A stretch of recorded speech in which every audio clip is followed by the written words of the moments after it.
welcome to India Discovery Center's research seminar. We do history seminars. We have done 5 of them. This is the first research seminar in-house we are doing. What is research seminar?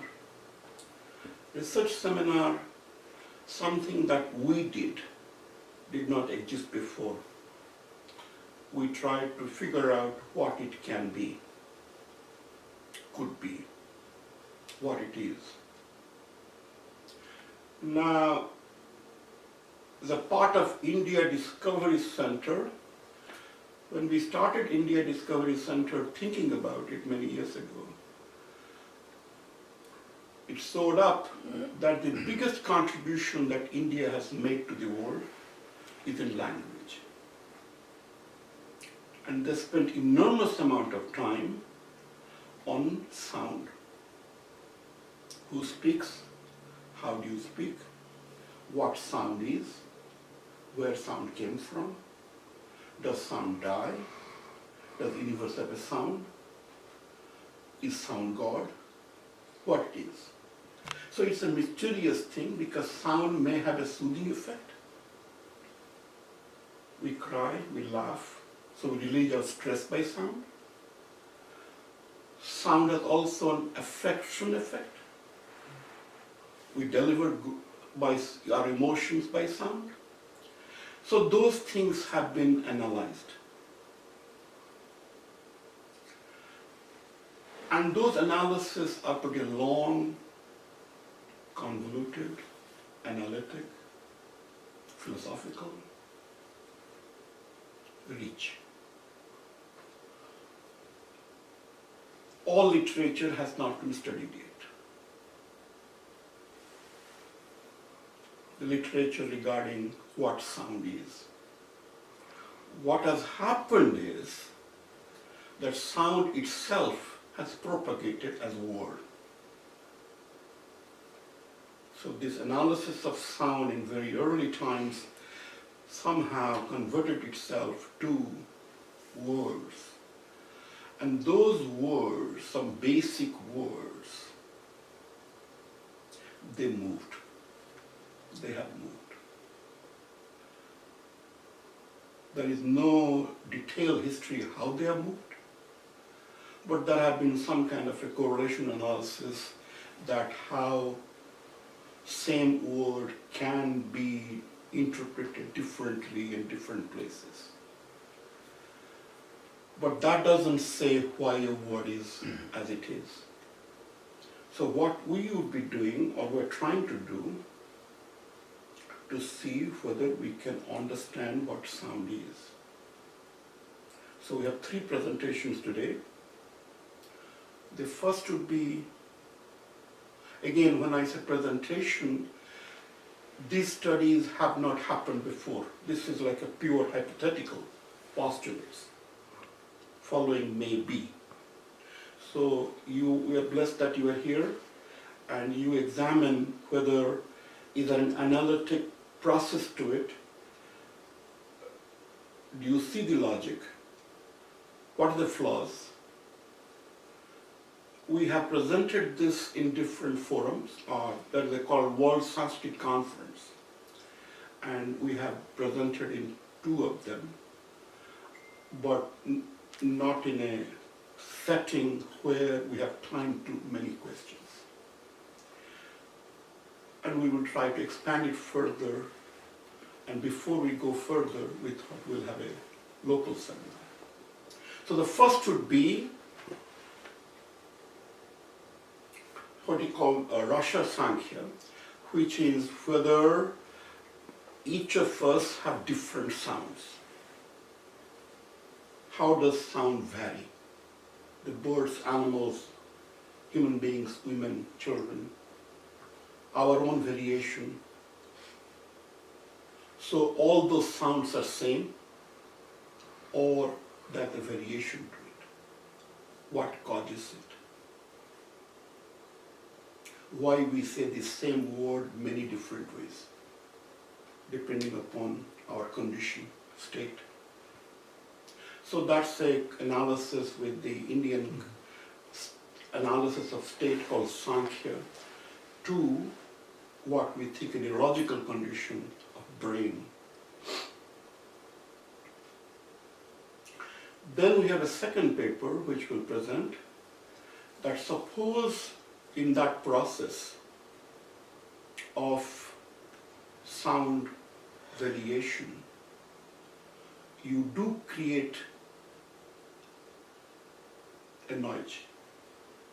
You do create a sound. There's many states, one state, you have a sound. What that sound is. Did you know it before? Did you recall it? Did you create it? That means every time I'm uttering a word, what is that word coming from? Is it a pre-canned in me, which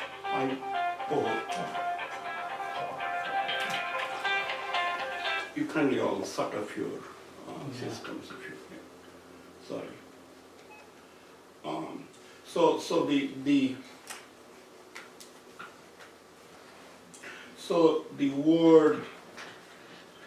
The word, whether I'm kind of saying the word, whether that word is in me, or I am creating the word consonant to my audience. There's a condition here, it's a morning time that people hear I'm speaking, and hence that enables me to say, okay, this is the state. So the question is whether the word is created to the state, rather word is pre-canned.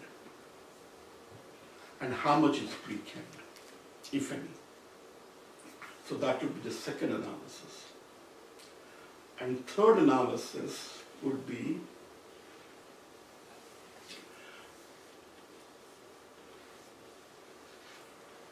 this word which is now, so as we said, we have different states. The state has a noise. That noise is a word. So that word now has a production, has a biological production. There's air involved, neurology involved, muscles involved, tongue involved.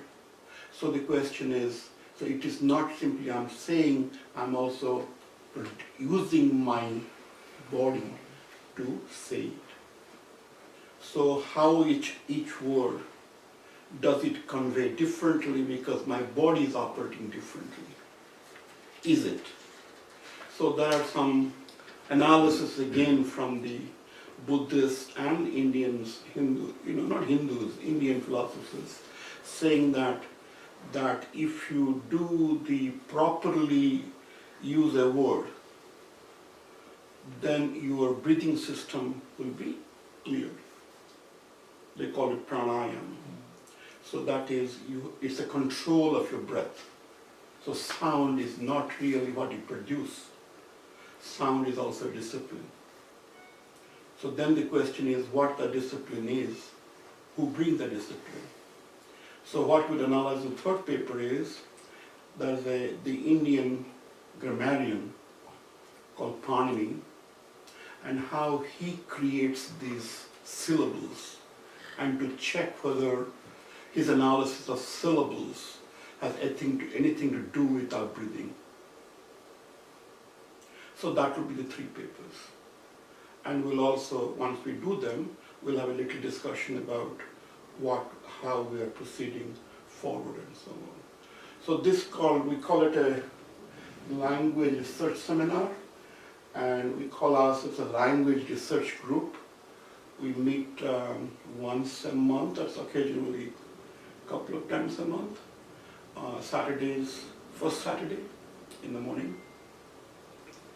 Myself, and we have Jaspal here who joins. Jaspal is a student of philosophy, has been Indian history and so on, knows Sanskrit.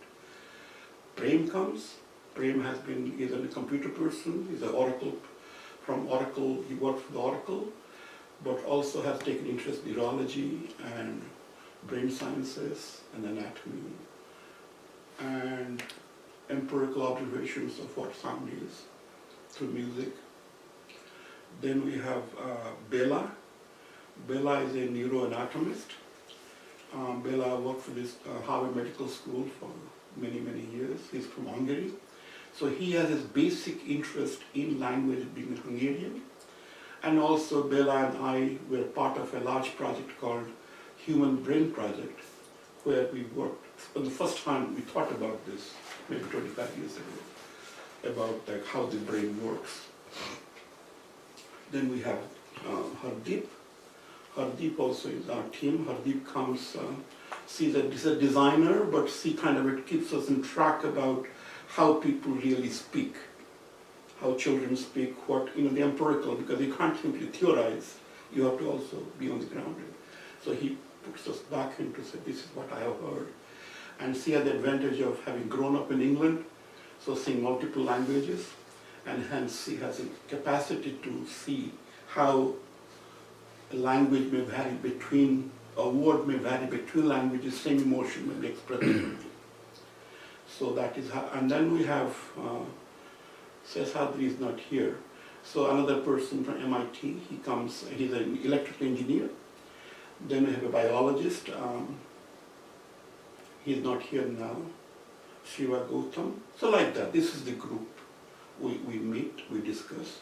So basically presenting our work, and the first presenter would be, if you have not picked up the handouts, you can pick up, you can follow it. So we'll have like a 20 minutes for each presentation, and then you have 10 minutes of Q&A, and we'll continue, and then we may have a little lunch, and then feel free after we've finished it, we have a little discussion, make your impressions and so on, and what we can do. So that's how it will go. All right, all people have introduced yourselves. Okay. All right, so first one would be Sri Prem Nagar.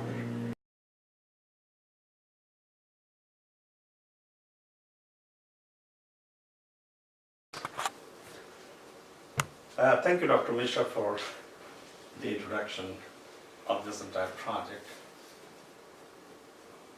So in this session, we'll be discussing Rasa Sankhya and connecting Rasa to Sankhya via neuroscience. Now this paper is a result of bi-weekly discussion which we have been having in this group, and also the critical thinking led by Dr. Vijay Mishra and the group.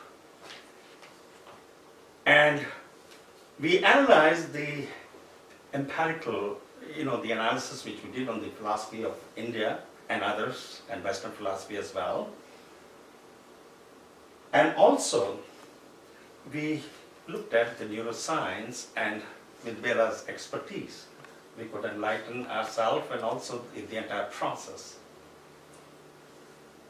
So basic thesis in this paper is essentially that our speech is a product of our reaction to the stimulus which we receive. Next slide.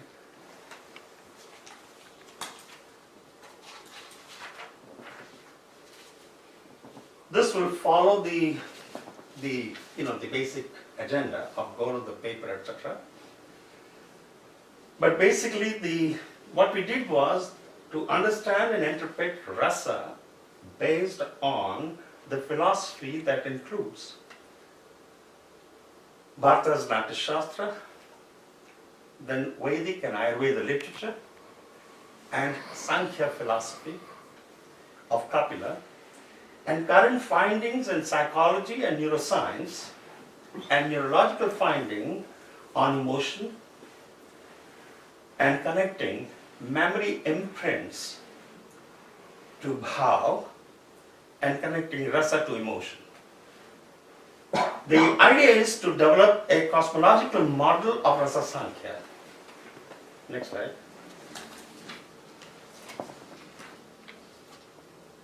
Now, to develop a conceptual model, of cosmology of emotion, we propose that rasa and sankhya merge in a phenomenological sense, as signature of an object is only perception by a receiver. We analyze emotion using literature in Sanskrit on rasa and sankhya, and we argue that rasa is a product perceived through interaction between two objects. And we accept that such interaction could cause infinite perception, infinite variety of perceptions. Now we examine the origin of emotion and human body based on neuroscience and compare this phenomenology of rasa as discussed in Bhatta's Natya Shastra. We connect memory, of course, with the bhava, the memory imprints to bhava, and we call this model as a rasa sankhya model. Next. Now, the rasa concept, if you look at from a Sanskrit literature, we find that this has been described in 4 distinct ways. If you look at rasa as a taste, now when our sensory tongue and mouth absorbs a taste, now in this rasa connotes taste. Now taste is invasive and internal in production. We only get it in our mouth. This biochemical absorption and sensation affect our mental state. The concept of taste through literature one can find in a variety of other literature, including what we have mentioned. The neuroscience separates 5 taste somatosensory organs or receptors that senses the spiciness, the temperature, the fattiness, etc. Rasa in this context is a detection of the substance before we ingest.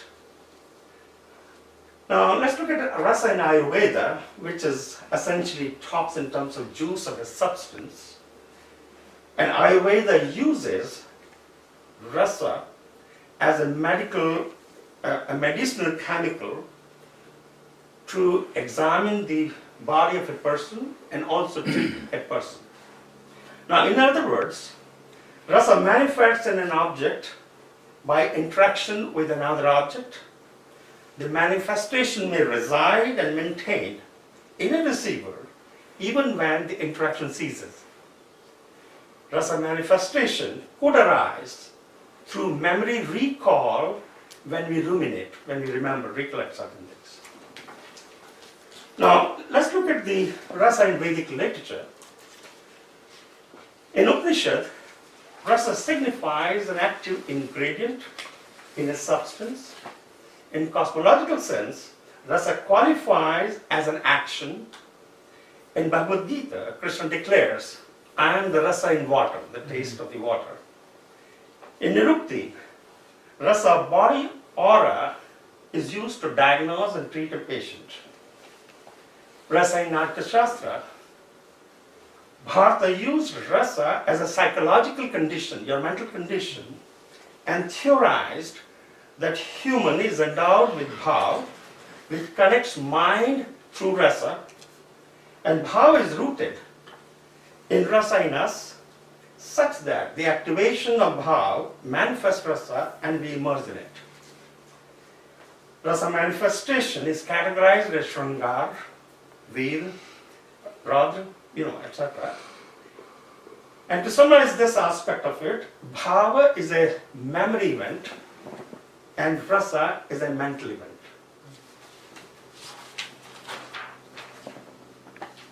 Now let's look at the philosophical and the psychological ideas which were in the history available. Mind and human psyche. Spinoza, in 1700 current era, in his philosophy considered attributes of cosmology of universe as essence of things. And he says that they are substance of God.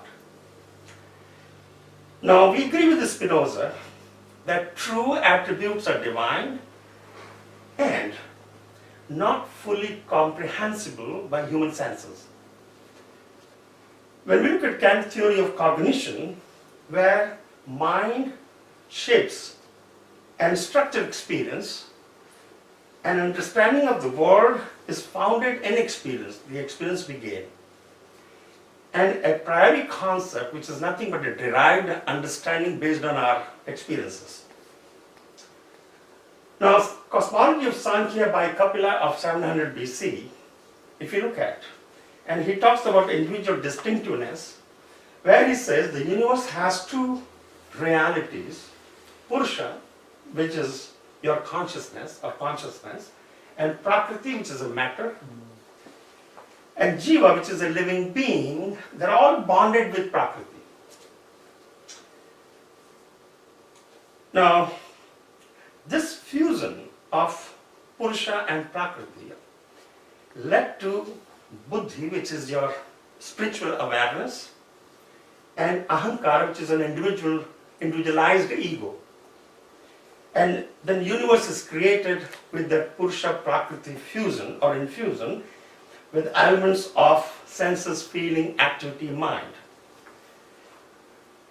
Now, cosmology of Sankhya by Kapil again it talks about the guna theory, which essentially means that everyone and everything has three qualities or gunas. One, sattva, which is goodness. Two, rajas, which is passion. And three, tamas, which is darkness. And their interplay defines a physical and psychological character and nature in us. Sankhyanas enunciate that perception is biased because it is individualized. Now we present, while Spinoza accepts attributes as an essence of things, but we present that such attributes are rasa and they are transient in nature. We also assert that there exists a conceptual variation and we are unable to measure these conceptual variations. There are infinite attributes required in creating cosmology of the universe.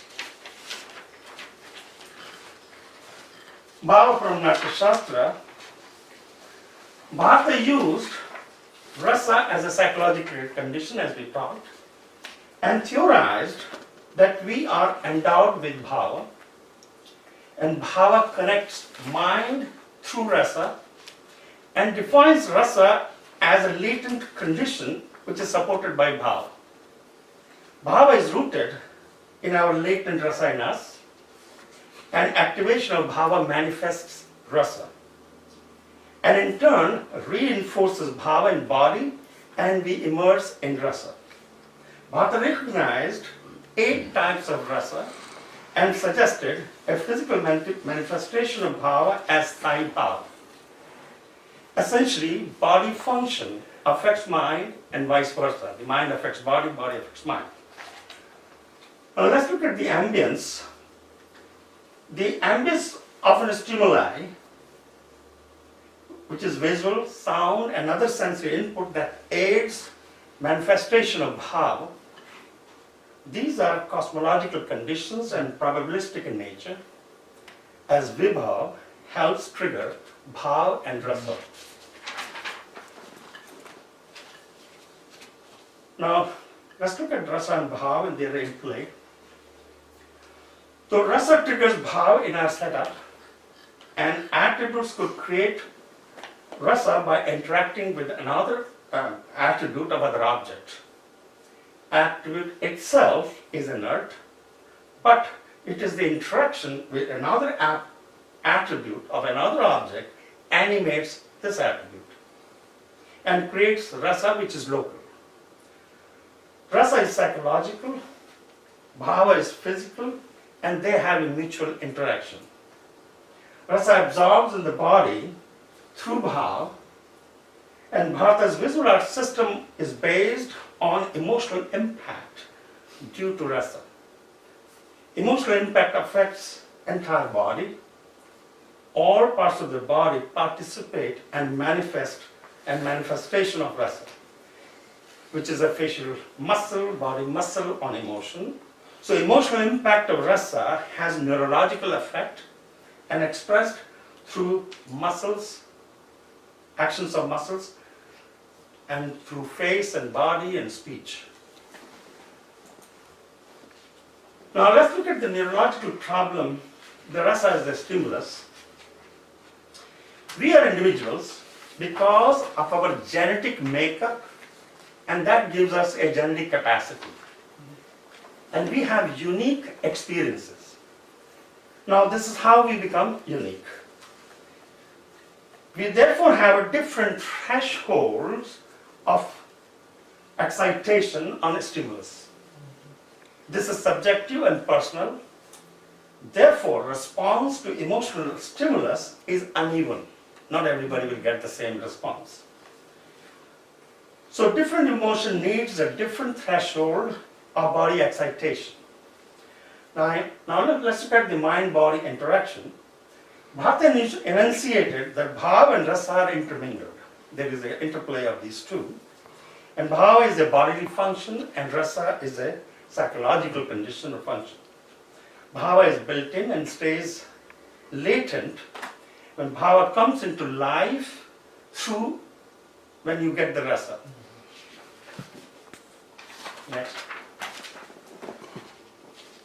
Now, based on neurological experiments, particularly on mice, and using the fMRI technology, which is nothing but functional magnetic resonance imaging technique, the studies were conducted to find the psychological impact of emotion on memory. And here the word we will be using, engram, which is a neurological word, which creates an impact of emotion when a particular memory is formed. Such memory traces or engrams are identified at amygdala, it's a part of the organ of a mice, and memory trace of fear emotion involves a set of neurons in a lateral amygdala that expresses high level of transmission factor called CREB. This is a protein that gets embedded in that particular memory, which becomes an emotional memory. Now, CREB protein that embeds the activation in neurons and leads to a recall of fear memory in a mice. That's the experimentation which has been done, and they have been able to recall such memories. This fMRI studies indicate that specific sites in brain activation in response to emotions suggest that distinct set of neurons mediate expression of a particular emotion and helps record a long-term memory. So that's how the function of CREB and the neuron and set of neuron that forms. Next. Now, in the neurological finding based on certain studies, the neural imprints of or engrams are psychological impact of emotion on memory. Now, such engrams or traces correspond to emotion. Such results are from experiments on the memory recall that certain experiments were done to find. And for example, within a context of fear that elicited by a sound, so by recalling fear memory does not require same sound intensity which initially required to create that engram.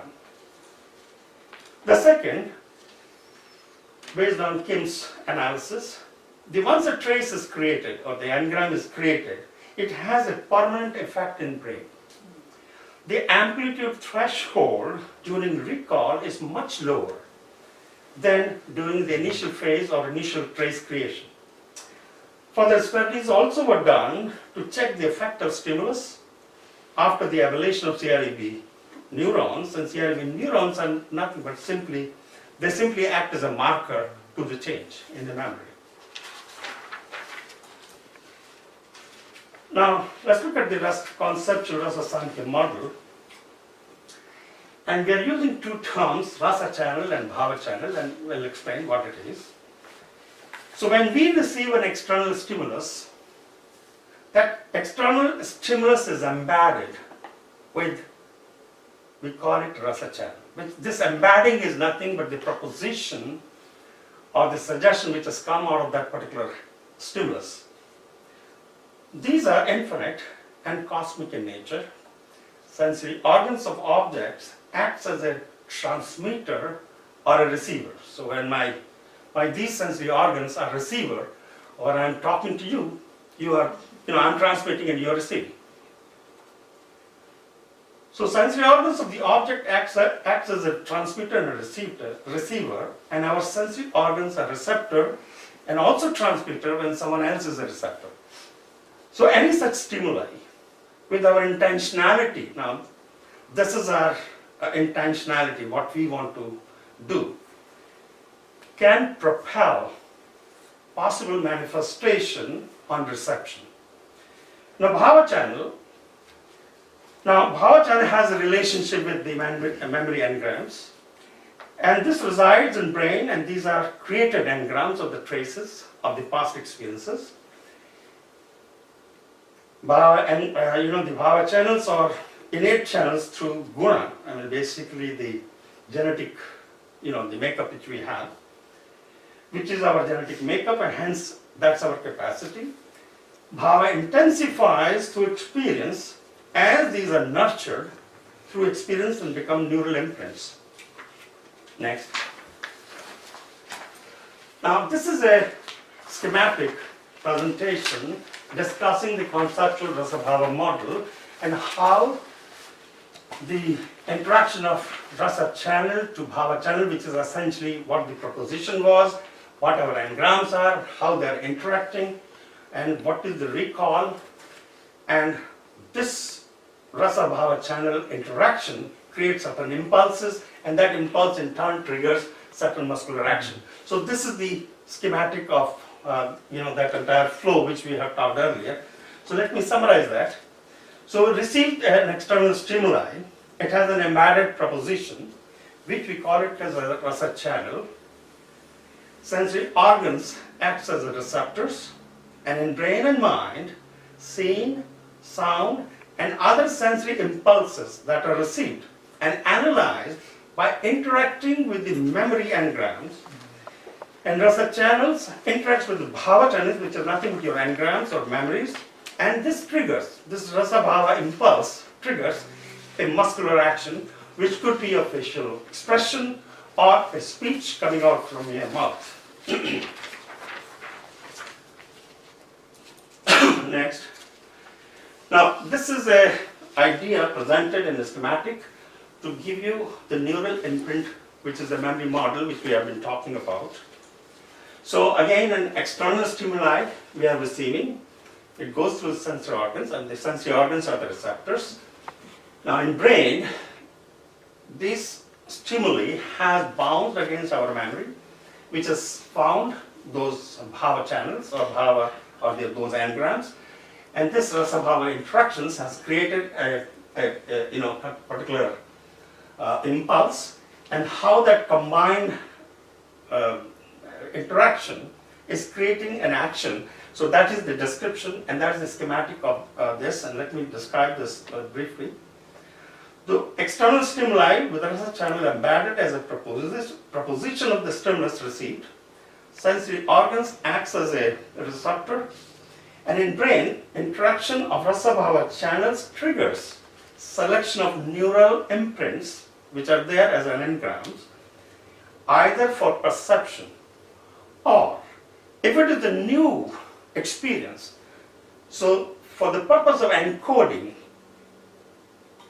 this new experience, that memory is encoded. Now this selected neural imprints combines modalities, there are certain other aspects, and triggers the brain and the stem and spinal cord action to trigger a rasa bhava impulse, right, and which in turn initiates the muscular response by way of our body movement or by way of our speech. Next, now let's look at the rasa samkhya cosmology. Rasa Sankhya theory of creation enunciates that all things, though bounded by life and death, displays different personalities in living. When you're living, you have a different personality. The elements bhuta, progression of manifestation, and we add, let's say, water and a rasa concept to water. I'm the rasa in the water, that's the Krishna's declaration. This creates a model of cosmic vibhav, right? The ambience. The thesis of Sankhya is the human attitude is built on individual bias and resides physiologically and psychologically. Every object in its own form is inert and joyful. Rasa manifestation assumes rasa as a tacit cosmic element, and it exists before solid object manifest, and it pervades whole created universe, and it affects senses and induces bhava. Bhava by definition is organic and biological.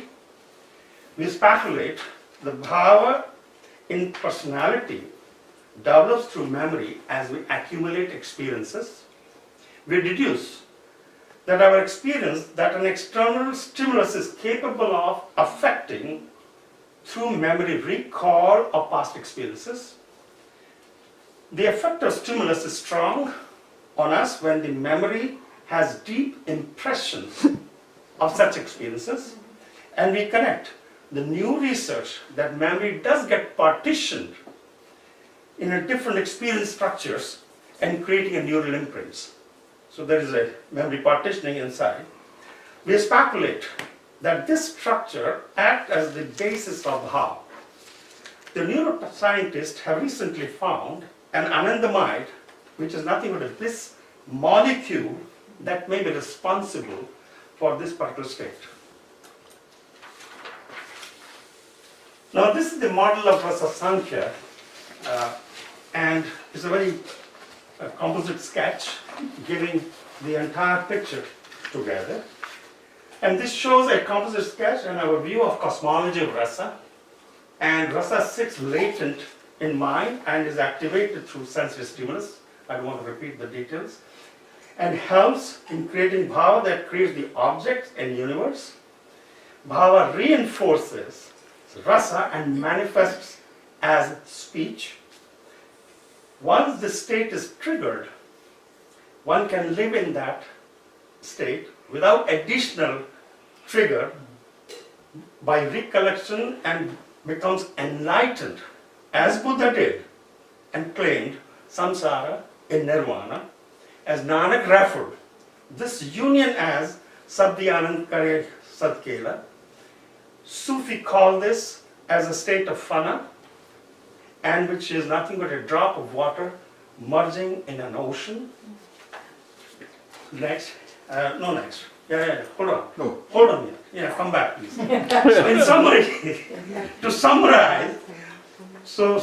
summarize this entire aspect, bhava is a memory event, while rasa is a mental event. Sankhya brings us subjectivity that is biased, which is individual in nature. Brain develops neural imprints based on our experiences, and we accumulate experience. We develop our attitude. CREB neurons act as a possible rasa markers, and experience gives us bhava that makes neural imprints. Finally, rasa is a product of assertion expressed in a stimulus perceived with the individual bias.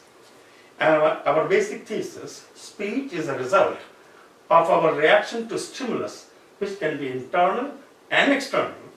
And this is how we connect rasa to Sankhya via neuroscience. Thank you. Number of terms came, and I want to, the rasa, bhava, channel, engram. So as I said before, the goal is to understand sound, understand why we speak. We brought this philosopher Spinoza. Now, what those concepts suggest is each of us, each object in the universe has a property. Property. I am not you, you are not me.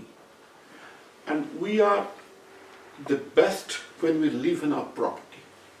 A ness, this is me. A my-ness, book-ness, flower-ness, tree-ness, sky-ness. Together, an object-ness. That is a, which in Sanskrit called sattva. Sattva means the existence of the object has a property. That property is not how it looks, how it smells, what it is. It is how it perceives itself. My-ness. So the point is that ness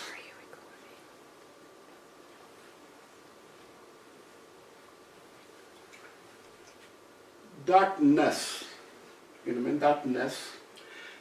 ness becomes, when we are in that ness, yoga will say that we are in our bliss when we are in that ness.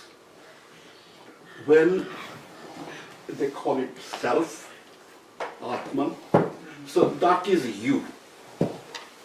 I am in myself. So that has been called in the Vedas, he said, rasa. That is, I have myself in it. That is my rasa. And that rasa is bliss, cosmic, spiritual. So this, from Spinoza's theory, we bring that there is something called an objectness as rasa, which has not been fully analyzed. The whole literature on it, we have not gone there. But that's the concept, that exists, which we call, whichever way you call it, but we can experience it. So so the yoga will say, tadrastu, that you reach there, and then you are in super bliss. All right, Atma. Now what happens is, so that bliss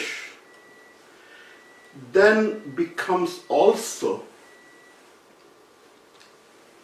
our personality, our likings, dislikings, our perception, favors, disfavors. So we become human, we become object, different. So we kind of lose that, the ananda of it, the inner joy of it. We become ourselves. We cry, we happy, we love, we eat. So those are also called rasas. So there are two rasas here. So those rasas are our features. Rasa of peace, rasa of love, rasa of laughter. So which is different than myself, rasa of bliss. So the rasa of bliss, even though it exists, so rasa of bliss is silence. It doesn't speak. So we have to go from there to the rasa that speaks. So now the question is, when I'm speaking, I'm having this connotation of the rasas in me trying to compose myself into saying. So then the question would be, as you said, that what I'm saying is, who am I saying? How do I say? So what we theorize, that we bring in Sankhya in the sense, even though I have bliss in me, but I have also an object space. Object space means my muscles, my brain, my ancestry, my parents, my education. So I have that. So that's Sankhya. I'm created certain way. I am it. I am it. So that's one thing, which means that whatever that bliss I may have and so on, when expressing myself, I'm expressing as an object that is me. And that object is different than different. You object different, you different. Diversity. But in that object space, also I receive different stimuli differently. I travel on the road, then I notice a house. You travel on the road, you notice a different house. So those are kind of a things, certain things you see, you get scared. Certain things I see, I love it. You know what I mean? So there's a question of affinity, familiarity, so those things come in. So that is where we bring in this engram theory, where that even though I may have personality, so that personality can be now affected by certain events in my life which can create certain amount of imprints in my brain which could be etched in. It could be genetic also. So etched in me, which will propel me towards some stimulus. Now the other thing that he said, which we theorize, that is the so-called the Ananda Rasa inside of us, each of object has, right? So that is kind of also coming out to me. Each object is spreading rasa. That's the theory. When you say external stimuli, each of us, each of you, me, we are kind of exuding rasa to each other. You know what I mean? And we use the word channel. So channel is an arbitrary word. Channel in the sense as though we're going in different channels. We do not know how it goes. But the idea is that I am an object. I'm scattering, I'm kind of moving, I'm transmitting rasa to the world. For all you people to receive it. The sun is throwing rasa and then we receive it. So then the question is, how we receive it is a function of us, not a function of the object. So depending upon how we receive it, we understand the object. Sun may look bright to some, sun may look hot to some, sun may look life-giving to some, sun may look like a disturbing to some. So that's the function of how our engram is operating. But what the new thing we are saying is, as a physical model, that each object, the tree, sky, clouds, so they are kind of throwing rasa at us, and we are throwing rasa at each other. That's the channels.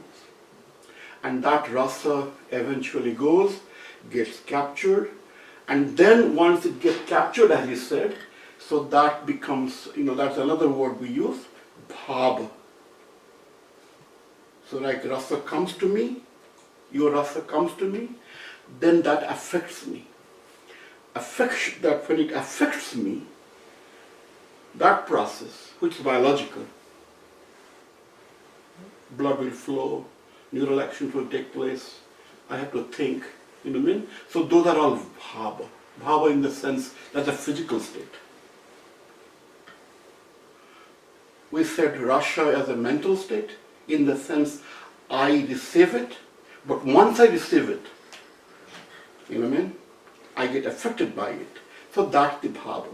So which bhava will really eventually empower me or affect me more is a function of, again, how my brain is ordered. All right? So anyway, so I thought I would summarize that a little bit for you, and then you can ask any questions and so on to Prem, and then we'll move on. Looks like from your model, the bhava and the rasa, it seems like correlated and mutual influence to each other. It's kind of model like this one, your physical will affect your psychologically. I mean, is that correct? No, these are two distinct words, but they are used sometime substituting other. However, bhava is a physical, your expression, and rasa is mental, what you enjoy in your brain. That is bhava, which is psychological.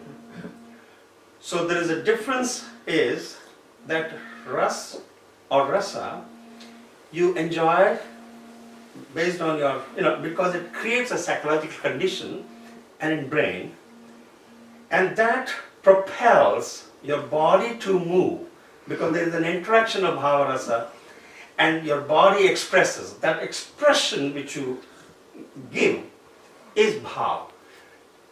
In other words, the bhava is physical, rasa is mental. That's how the distinction we would like you to understand. I mean, that's the way it has been described as well. See, yeah, we'll come to that at the end into more detail, but the whole concept of mind as a function is not understood. We don't know where mind is, what mind does.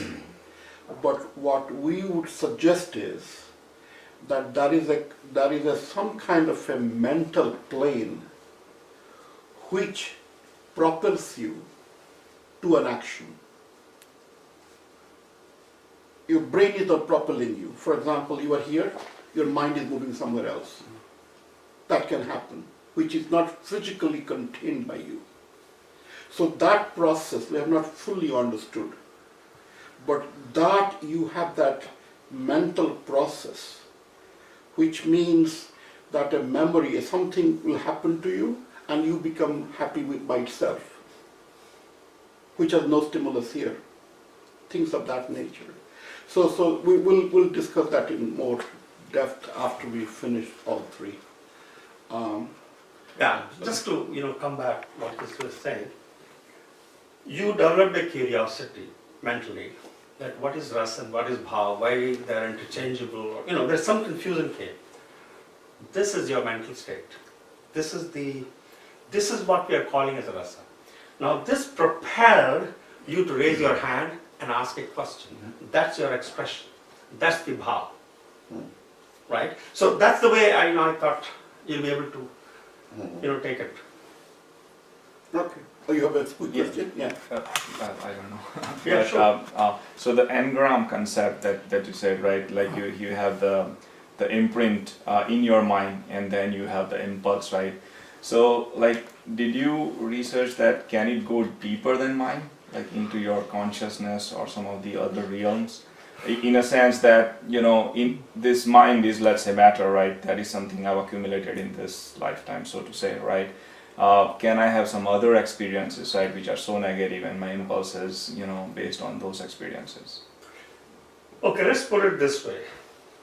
Memory, when it gets created, any memory that today you came to this session and we are interacting, so this is a memory you are creating, right? Yeah. Now this memory you are creating with certain emphasis, and that emphasis is nothing but that engram or that CREB protein, which will help you recall on a certain condition, situations, this incident that we interacted, or we talked about this, or we discussed this, or this flower smells like this, or this particular fruit tastes like this.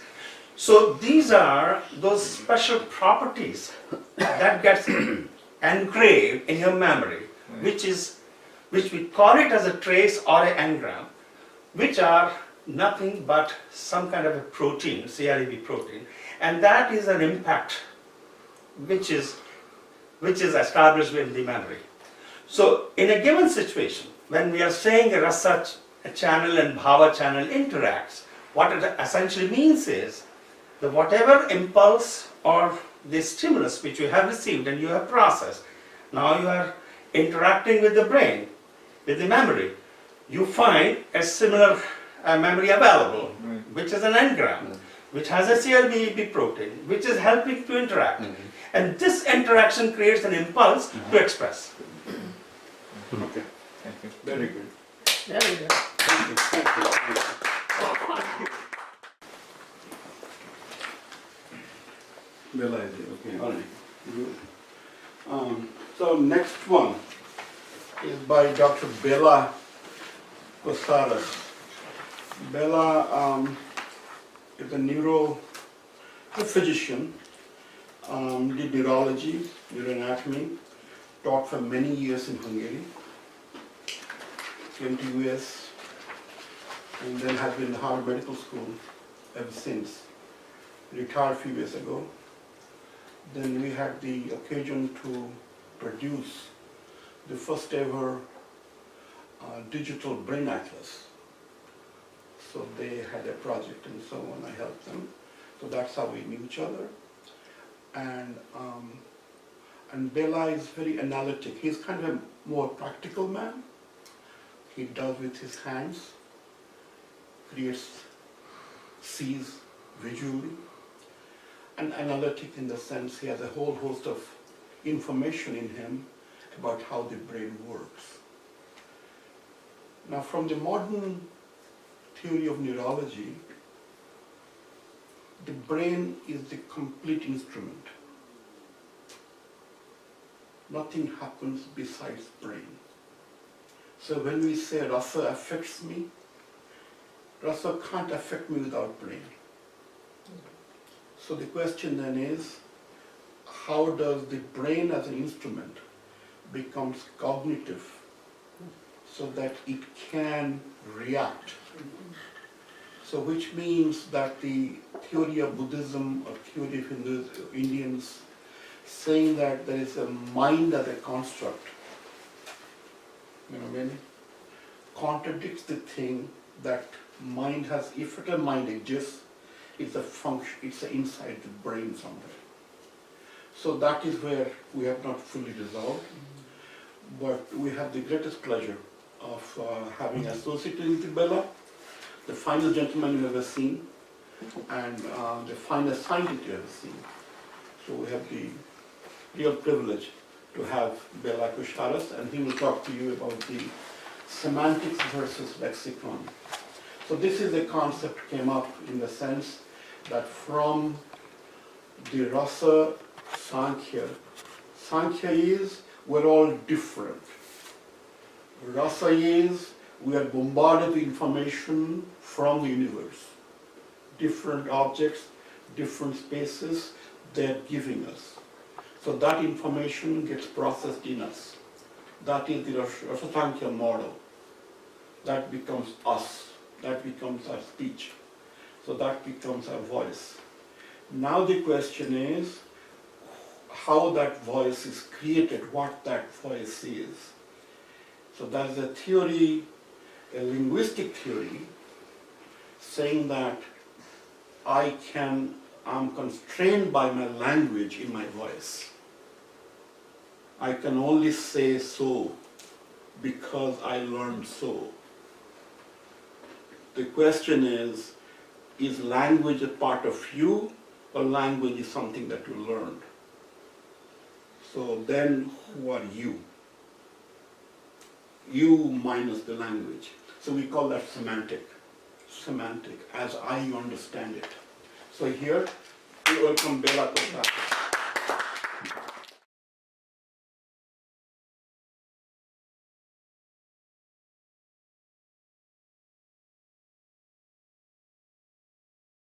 Thank you very much. Thank you very much for Joy's very grateful statement. Maybe a little bit overstated. I don't understand the brain, how it works, and I'm probably not the only one who doesn't understand, but generally, unfortunately, we don't know how the brain works. We like to know, however, it's very difficult. One of the nuclear physicists told that if we'd like to understand the brain, then our brain would be small to understand the brain. So let's see. As Vijay told him, I'm rather familiar with the neuroanatomy than the linguistics. So I try to a little bit go through this summary that we put together, a problem and some delay in the creating speech. That delay goes inside the brain, and then we during this delay think that that's the time then the neurons in the brain working. And then the semantic representation of brain, which area that we think that the semantic and the lexical sitting in the brain. And I try to tell something about the sound and word cognitive grammar and how it vocalized, how the speech comes out, and the function of prosody and the vowels, how we can use those, and the evolution of the language a little bit. Thanks. So the problem is that we encounter is if we think about the brain function, that the brain and we are dealing with the lexical and semantic knowledge. The semantic means the meaning of the word deciphered in hearing and context by our brain, that we don't know how exactly it happens. And the lexicon is meaning of the word obtained through the dictionary, but again it comes in our brain that understand the word's meaning. The problem is that again we encountered, so how does the brain function? How is the semantic and the lexical inventory stored and elaborated in the brain? And how sound convert the alphabetic, and what does mean that we can think, the thinking process is, and where is that? So there are a lot of neurological research going on recently after the MRI technique developed, and particularly the functional MRI, that we can detect which brain area is active. I'd like just to emphasize that if we see on the fMRI that some given brain area or many areas is flashing and we think it's active, yes, it is active, but actually what's going on inside the neurons, no idea. So we connected with the outside world with our sensory organs. So the visual organ and the auditory most important, and we get the most detailed information from the outside world. So through the ear that we receive the sound, the voice, and this through the ear sensory receptors there is sitting inside the ear, the inner ear, the cortical. The first area, first station is here in the temporal gyrus. It's called the Wernicke area, where the acoustic information streams in, and we understand the word. And this area, to me, it's working as I can compare the sound to the light, to the white light. This is compounded structure. So, and as the light, when comes into the prism breaks up into the individual light, red, green, and blue. So this area is a relay station which direct the voice or the word different components to the different area of the brain. So the entity of the sound which carries the word has a lexical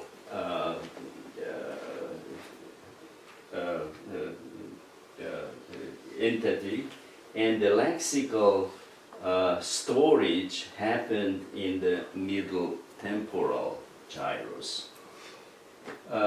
The phonological component of the word or the voice here in the temporo-occipital area, and the phonetic encoding in the brain happens in the parietal and the frontal area. Here is the central sulcus, which the border between the frontal and the parietal lobe, and the phonetic encoding happens very close in both is sensory cortex, and this is the motor cortex, and to this very close to the Broca area. There in the prefrontal, frontal cortex and the inferior frontal gyrus happen the syllabification, which is the initiation of the speech when we put together and start to speak. Well, here I'd like just to add the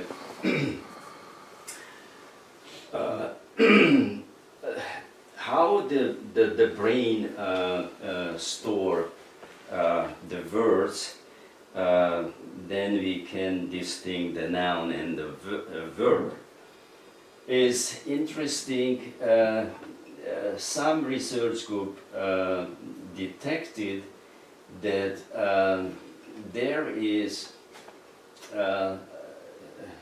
in the occipital cortex starting out two pathway is the ventral visual pathway and the dorsal visual pathway.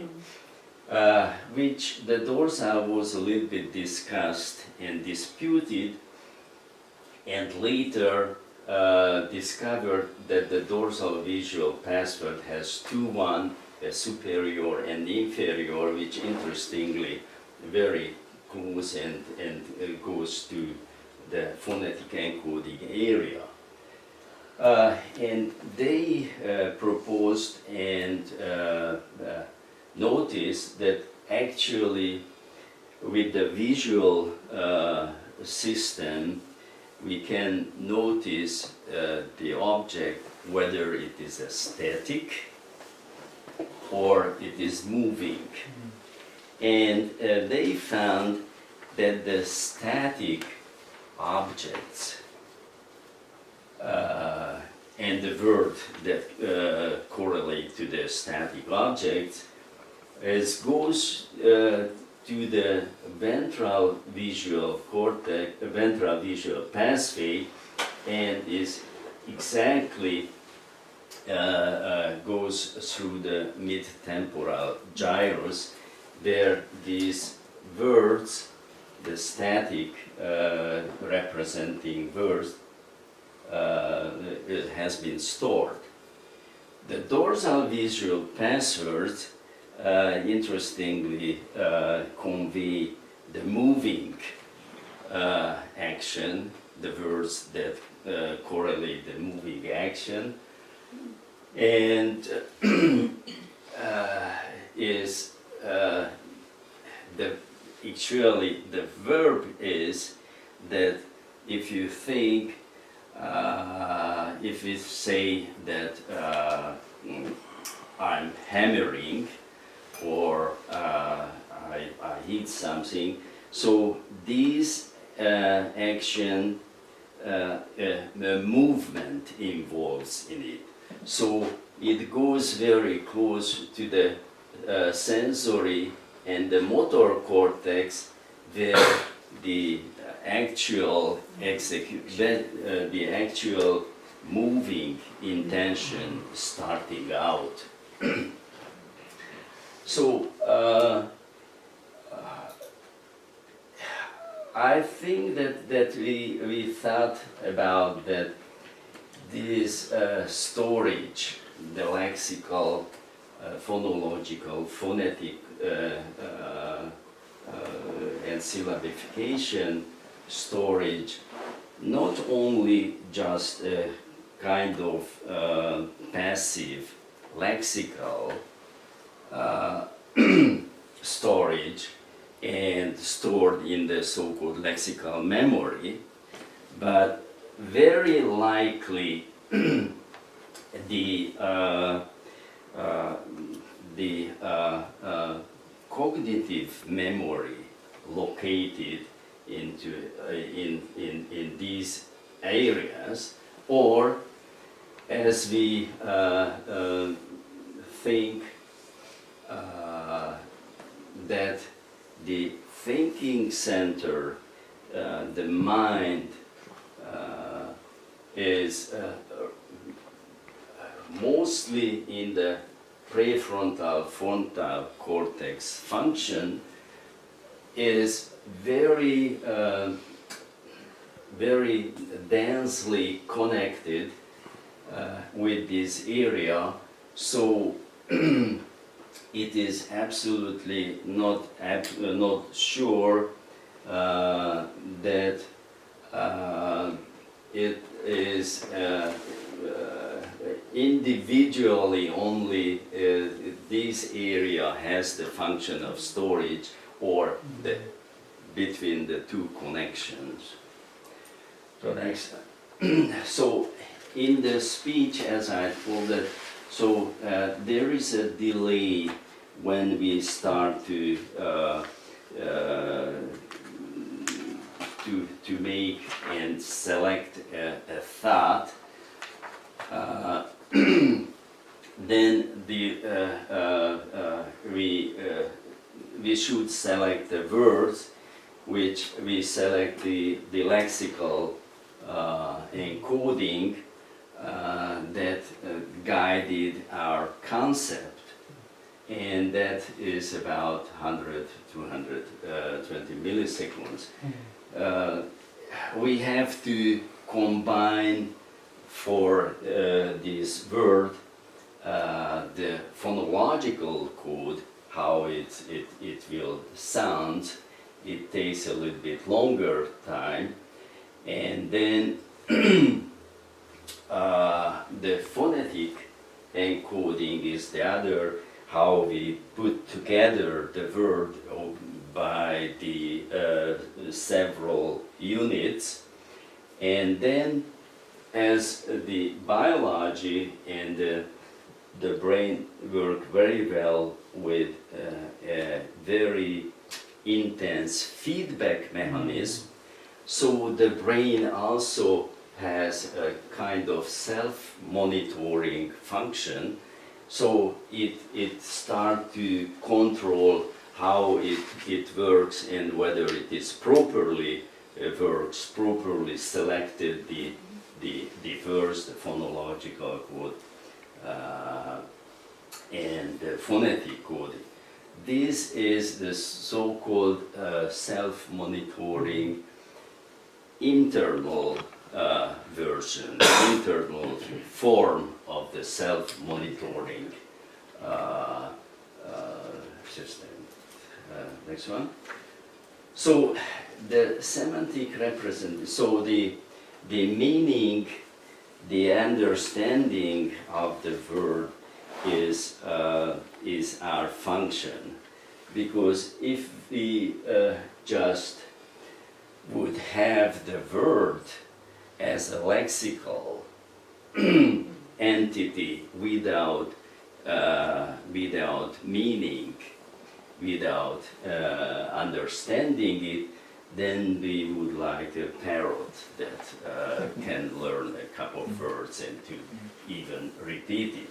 So we think that, as I told, that the lexical storage, the phonological storage, and the encoding, phonetic encoding reside in this area, temporal and parieto-occipital, temporo-occipital area, not only just a lexical memory, but it represents the cognitive memory, where we understand the meaning of the word. And this is the scheme that actually shows what I told, that how speech initiating by selecting a word from the lexical storage, and we try to find the component that were associated with that, the prosody, emotion, and so on, and the self-monitoring is representing the next one. So this that we thought that the lexical memory, where the lexical memory is, the cognitive memory is the same location, or, as I told, probably the very diffuse interconnection between this area is working like a unit, and actually that we sought, and the research group told that the lexical encoding and storing happens in the mid-temporal area, is detected by the fMRI. But with the fMRI, actually we don't know what the other wiring happened between the other area. For example, the prefrontal, frontal cortex, where we think that's the location of the mind, where the understanding, then the concept we can create. So as we thought that this lexical storage and the we can call the lexical memory equal the cognitive memory, based on the bilingual and multilingual experiment, where it turned out that the bilingual word storage overlap. So without understanding, we cannot speak bilingual or multilingual. So we have to understand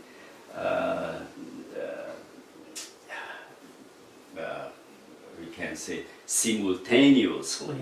When the words come in, it is not just stored, but with our mind it is understood what it means. So when his experiment has been done, then so really the different language words, when the person heard or tried to express, flashing the same areas. Yeah, I think that let's go to the next one.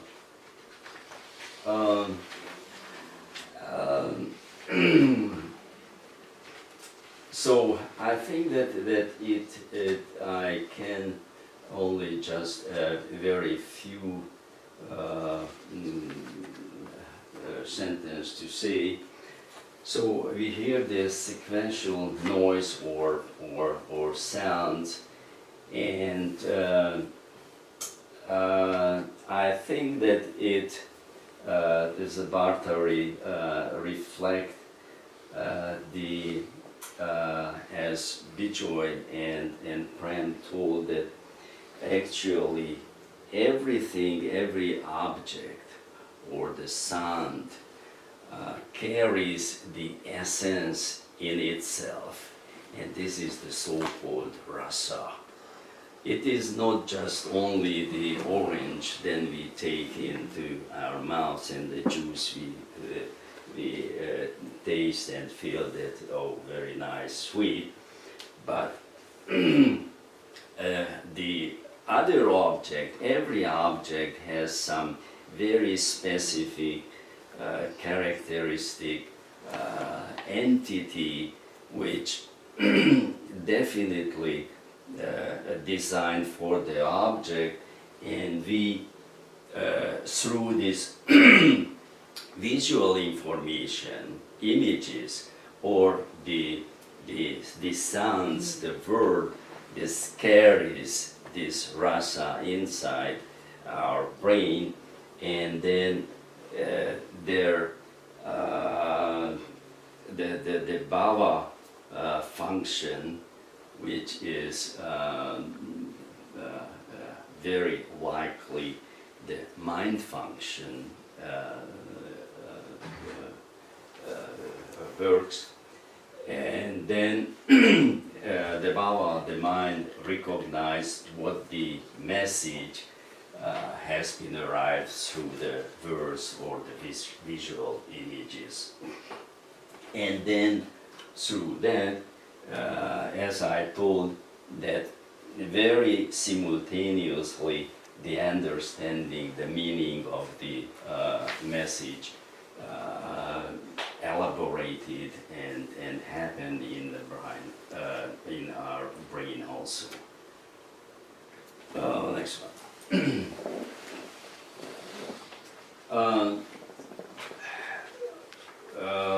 So I talked about the the lexical meaning, and so of course here we have to think about the so-called the local memory. So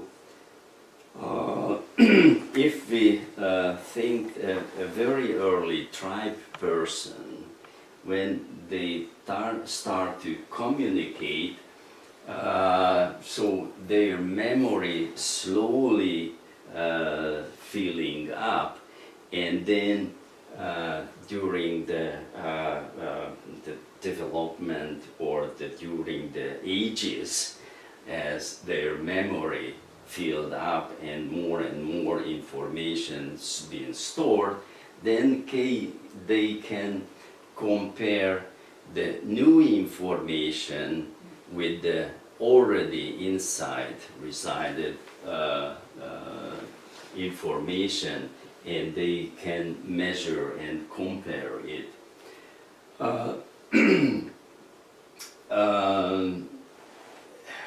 And this is also very important because when they want to communicate, they can select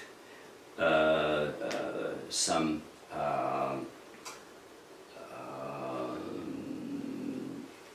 stored or newly arrived information and use as a tool to communicate.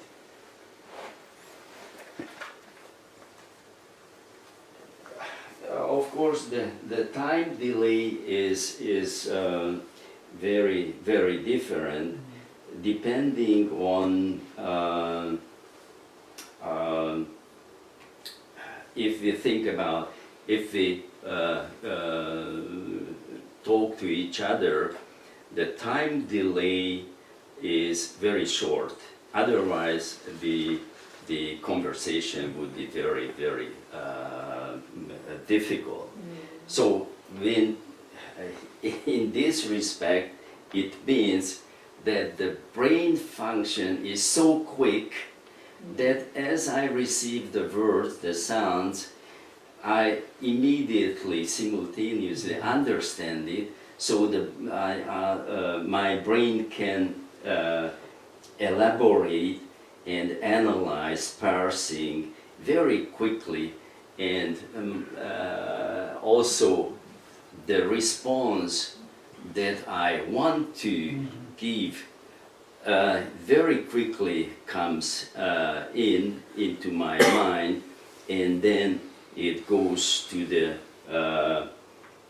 so-called vocal system, to the larynx, to the lung, which support and execute the speech.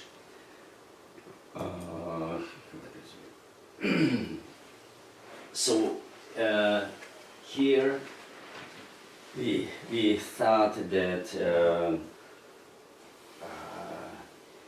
it would be very good to understand how the communication and the speech starting, how we vocalize the speech. We have this very nice and many possibility to see when we try to learn and observe our kids or babies, how they communicate. And our thought in our group that the newborn baby communication comes an inherited, inbred ability. So what the structure, the brain structure the baby has the ability, the function that they can produce some words, syllabs. And we think about the very, very first moment when the newborn comes into the world, they cry. And the cry is, if we observe very carefully, is very much like the vowels.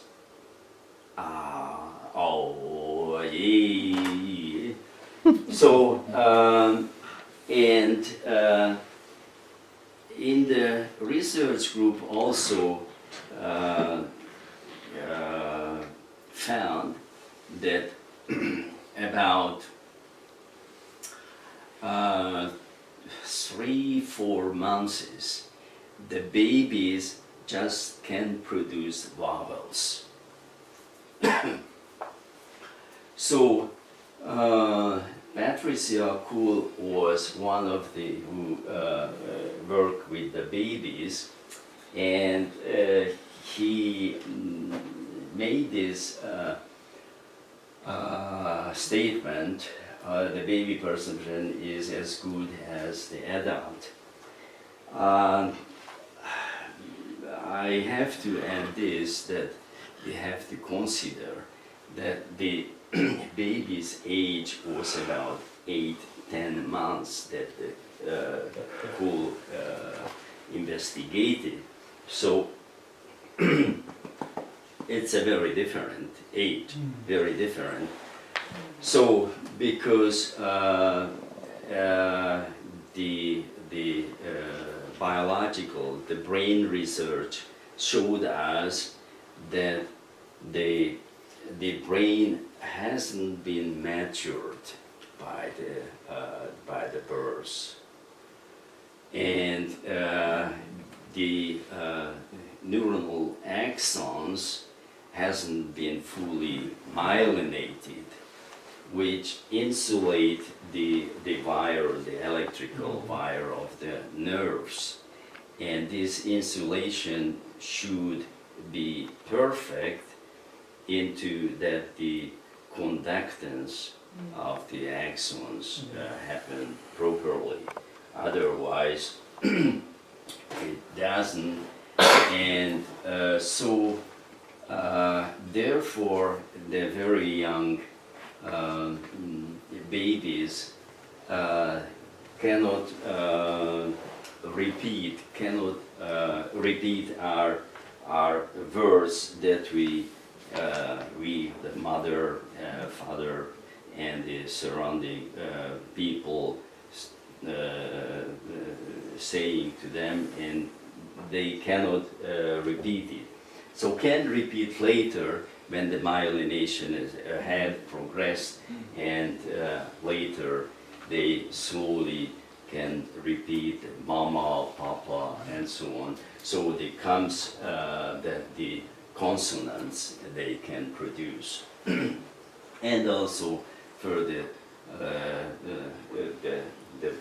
syllabs, the words they can put together, and really the babies when they reach 1-2 year old, they can speak very fluently at the children's level, of course, but we understand and we can very well have a conversation with them. Next one.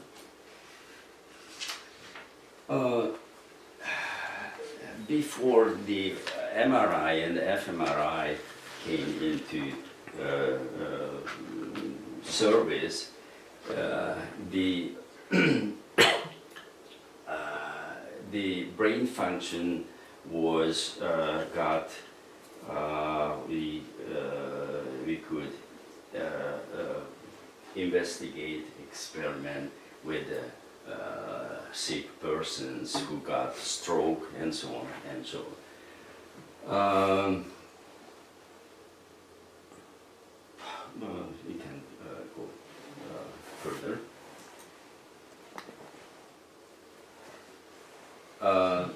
In this, the tribe people, the Pira language, the Amazon tribes, the research group met them, and it was very interesting that they don't want to accept the new words that the research group brought, and they use just their own. And the research group noticed that some words absolutely missing, for example, which is the training or money, so that they don't exist. And just recently, we thought that it would be very nice to learn from the tribes people, but recently we learned that it is not very safe, and it could be very dangerous, as the American tourist was killed in this by these native people. So, but what we can learn is from the babies. But so the tribe would be very good. So therefore, how the this from vowels one then goes to syllabs, enters, develop a speech, a language, because the tribe people can communicate with each other. So with emotional outbursts, either is joyful or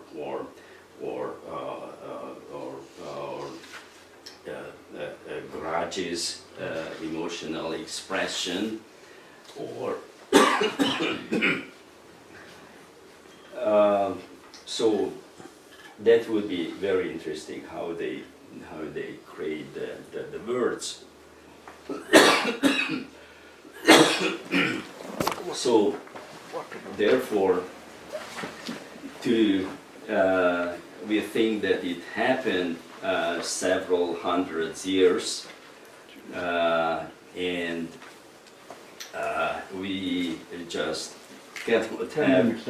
Oh, thanks. Yeah. Just keep the video time. Thanks. Go next. The cosmologic significance, then I think that Bijoy and Prem also talked about that. So the rasa existed in the cosmos, and that it carries the essence of the word and the sounds, and then we through the human voice got it and enters in our brain, and that evokes emotions inside our brain, and it is stored, of course, in the memory, and that we can use through our communication. But the biology is very economical. Next one. It just for a second we come back to the um, to the speech, to the how the process from the thought to the articulations happen, as I told that we select the lexical storage, phonological storage, the words, and we put together.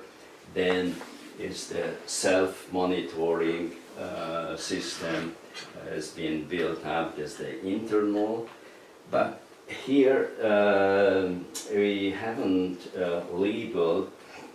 So there is another self-monitoring, the external self-monitoring system, when the laryngeal muscles is working and producing the word, and we express, we hear it. Not just the other partner, but we hear also what we said. And that comes into our brain, and then we can control again what we told. And that would be the so-called external monitoring circuit or circuit.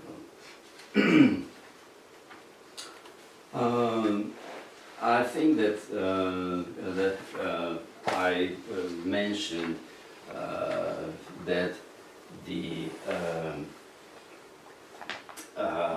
the word storage and the different parts of the word storage, not just a simple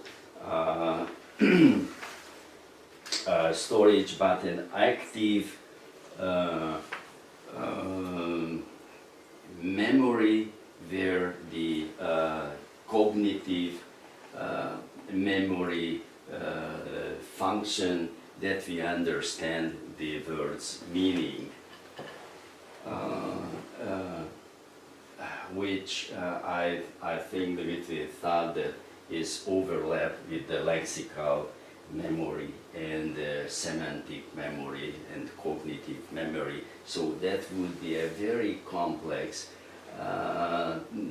mechanism that we don't understand how it is connected and work, but through the brain very dense connection, it's happening. So the next one would be, so here also a tribe language, we can see how they start to speak, use very, very single vowels or vowels and a consonant, and they labeled that the meaning. So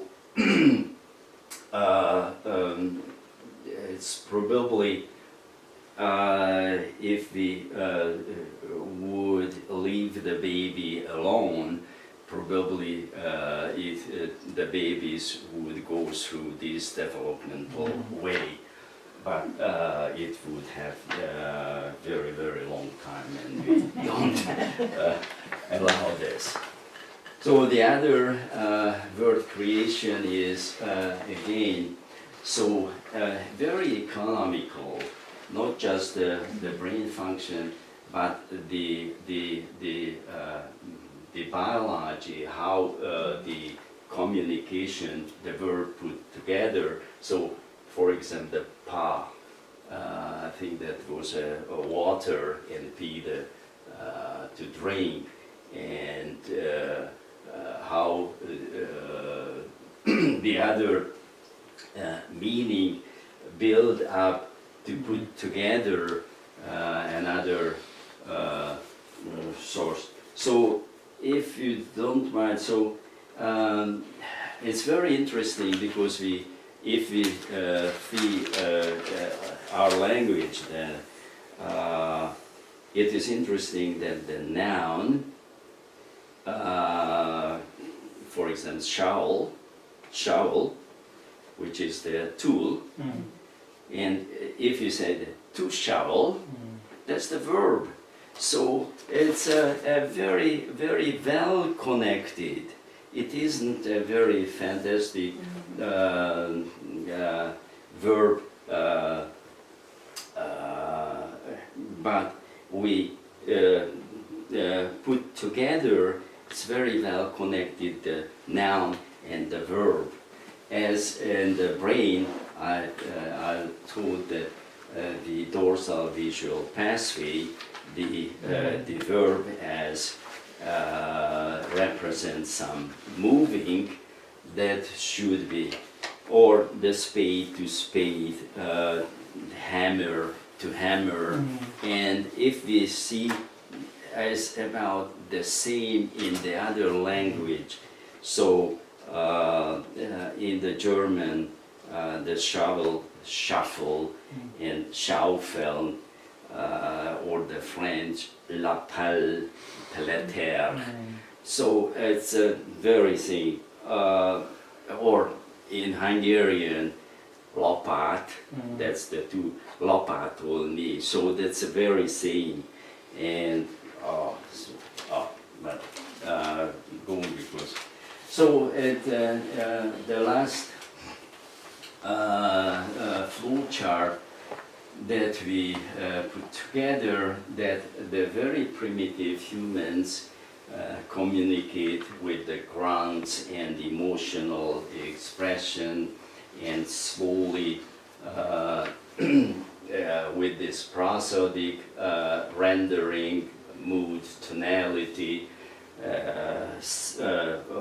one monosyllabic and then multisyllabic words created that goes stored in the lexical memory, then verbs created, and then the cognitive grammar, through the cognitive grammar that these people have inheritedly in their mind, they put together a sentence and communicate with each other, so-called with the language, and then the language is changes, and so many language develop through the people migration, and then how they leave the cultural difference, interact and change a little bit the meaning of the verb and the sentence, and then what we express that goes to the cognitive memory, and this whole circle just going on, and the people. So, thank you. Okay.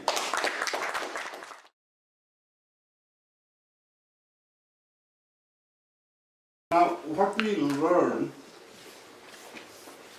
or the way we're going is, or we think we're going is, and this is Indian, that is, when the man became man, the so-called man, species, then cognition as a quantity came to the man. It's not that the animals don't cognize, but the ability to cognize everything. What is cognition? Cognition means I have an understanding. The way we kind of will interpret it is that man doesn't have many more tools. You can't run too fast, you can't swim, you can't fly, you can't do stuff. But you have this ability to discriminate, ability to understand, assess. And through that assessment, you can plan, project. So that's an ability. That's a tool you are given. So that is what we think. The cognition is not an attribute, is a biological element given to the man, making him distinctive. Man is not an elephant. Man is not a tiger. Man is man. Can outmaneuver the tiger by cognizing, by properly seeing far, down, out. So like that. So that process, the cognition process, has to be understood scientifically. So we use the last paper, we use the phrase called cognitive memory. That's something we have a cognitive memory which we use to understand. Not a function of understanding what you say, but understanding how you say, what your features are, what your setting is. So I can read those. Not necessarily understand everything that you said. I can assess. Reading people, reading minds, reading objects. So, cognitive memory. We do not say where it comes from, but we think it is innate. And we think also it probably builds, as he said, as the time builds and so on. Okay. So then,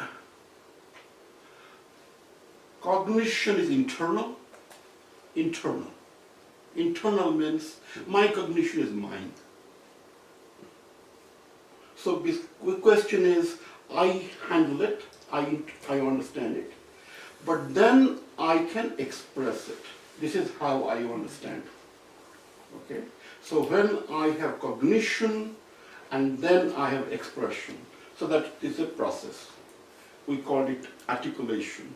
So from cognition, now I may or may not articulate, but that's a process. So what we will say, or we are trying to say is, so this process, when it becomes sound, it becomes language. So cognition is there, cognition becomes sound. So the question is, what are the intermediate steps before the cognition becoming sound? So that's what we'll try to discover or try to assess or try to think. So then we go from backwards. So what we go into, so that sound has been analyzed, as we said before. Sound has been analyzed. Cognition can be philosophically analyzed. You know how you really yoga, think your mind, go inside of you, who thinks, how do you think, Kantian. So those kind of. But then we have this sound because I'm speaking now. I'm speaking now whatever I understand in speaking. But there is a difference between what I understood here and what I'm saying. What I'm saying is a function of my language, function of how I can communicate, function of you, setting, those conditions. So we will say that that's local. My expression is local. My expression is not what my cognition is. Cognition is absolute, cognition is my understanding. So we use the words before in the previous talk. So there is something called inner cognition. So in the Sanskrit, in the Vedic literature, they will call para. Para in the sense which is I have. But that has it can't be expressed. It is my understanding. You know how much I love you, I can't say. No words for it. It's my heart. So the question is, there's no external manifestation of it. It's inside of you. How much of God is there? Where is God? I can't describe. Beyond expression. Para literally is beyond. Nirbak. That's okay. So that is where we bring this a grammarian called Panini. So what he did was he tried to analyze what we say. What we say. What do you mean he analyzed? He analyzed, he did not himself analyze. He analyzed he kind of tried to get lot material before and so on has been going on, and then he kind of tried to structure it, and then he says, look, what you can express is, you are expressing in syllables. Expressing in syllable.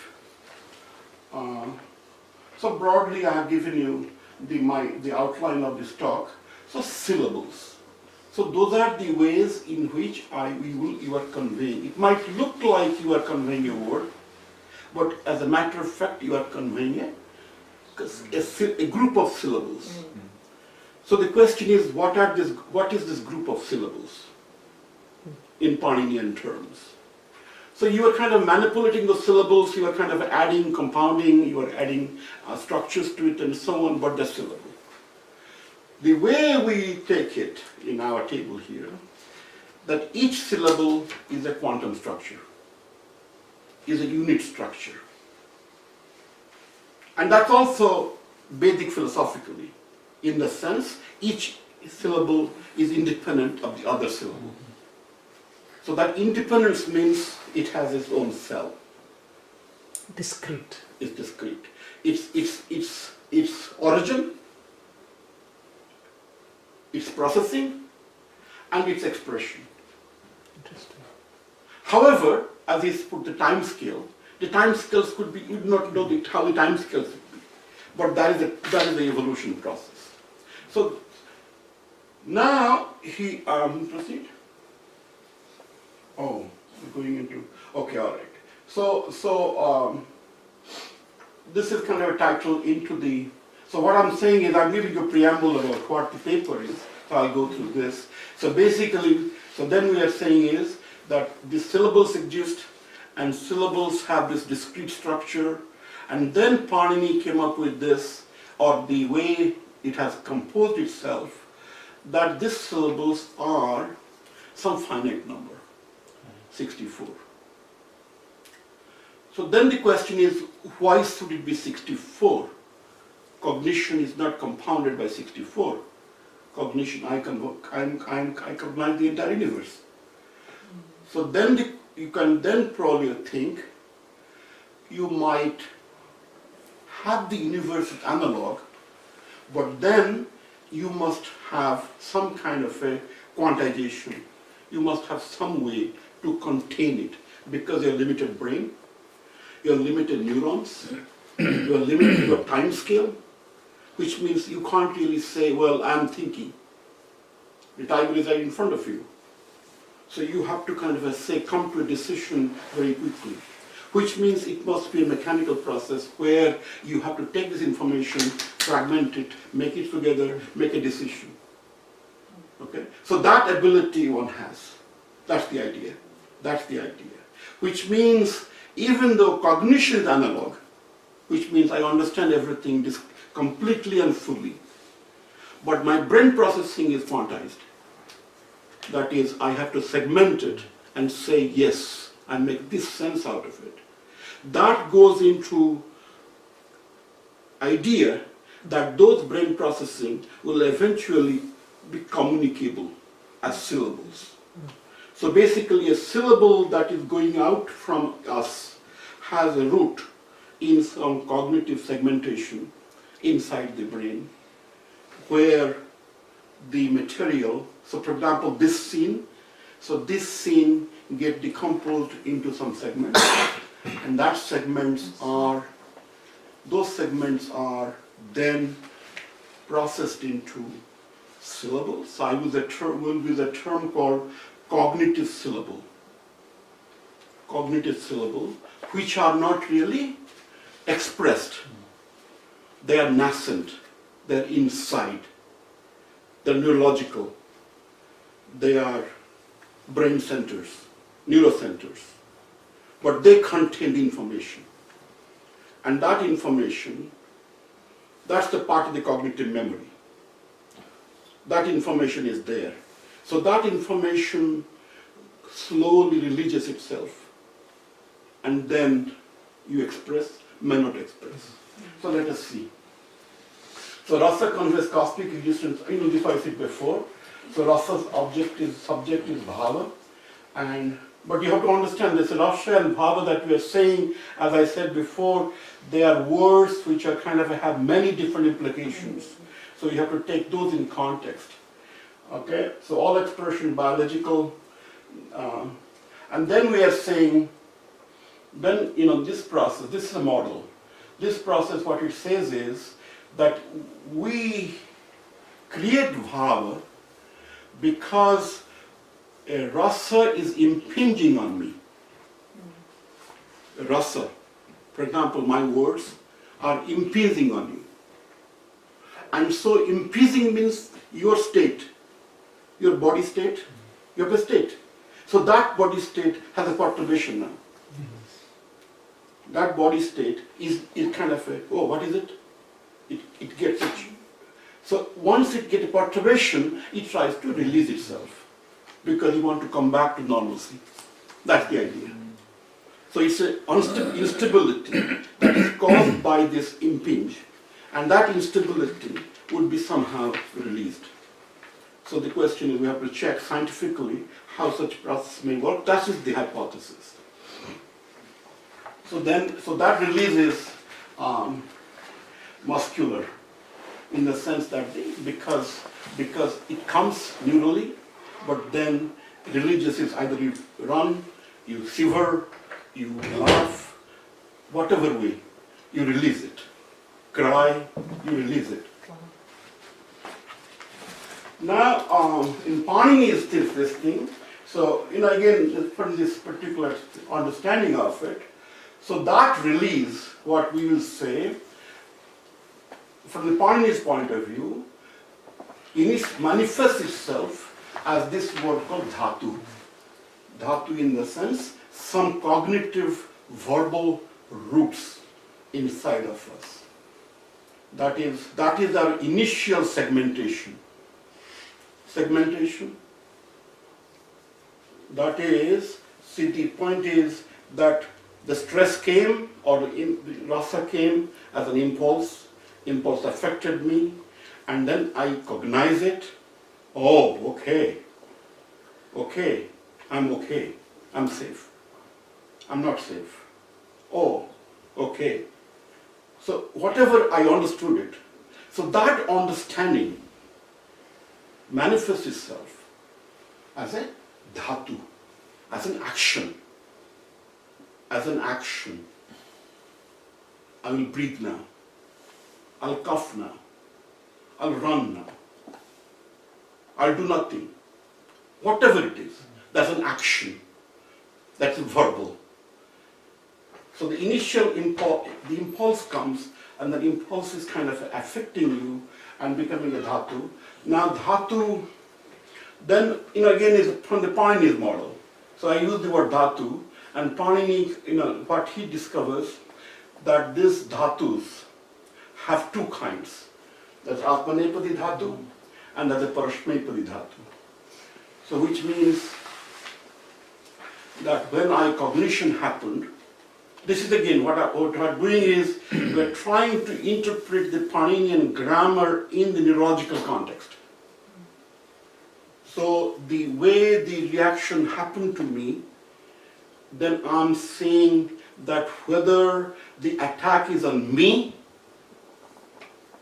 or whatever reaction is on me, or the reaction or the impulse is pushing me to do something else. Whether I'm an object or I'm the subject. I'm lobbying you or I'm trying to explain to you. When I'm lobbying you, parasmepadi. I'm using you as an object. I'm influencing you, you understand it. You are affected. You get it. So that's the internal getting it. So those kind of things are happening. So Krishnaji, it can be both also. Wait, we'll discuss. So then what happens is, yes, it is both. So then what happens is that what we will say is that when that process happens, this again I'm taking Paninian model, there are other models. This is how we can map it. Then then what we are saying, what we will say is that this, when this reaction took place, Russia came impinged on you with a reaction that of Haber. So your Haber has twofold activity. One-fold activity is we'll call static, and one-fold activity is dynamic. Static in the sense there's a change in body state. A change in body state, in the sense which is a reaction by the Russia to you, which has moved your state from whatever state you had to some other. And so that change of state, we will call the release of that is a consonant. And then however, the intensity of that, the duration of that, the continuity of that, we'll call a vowel.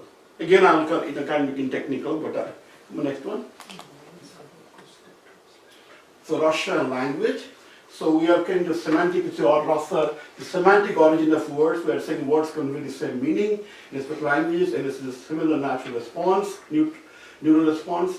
So primitive environments that Bella said, cognition of objects in environment point to innate human signature.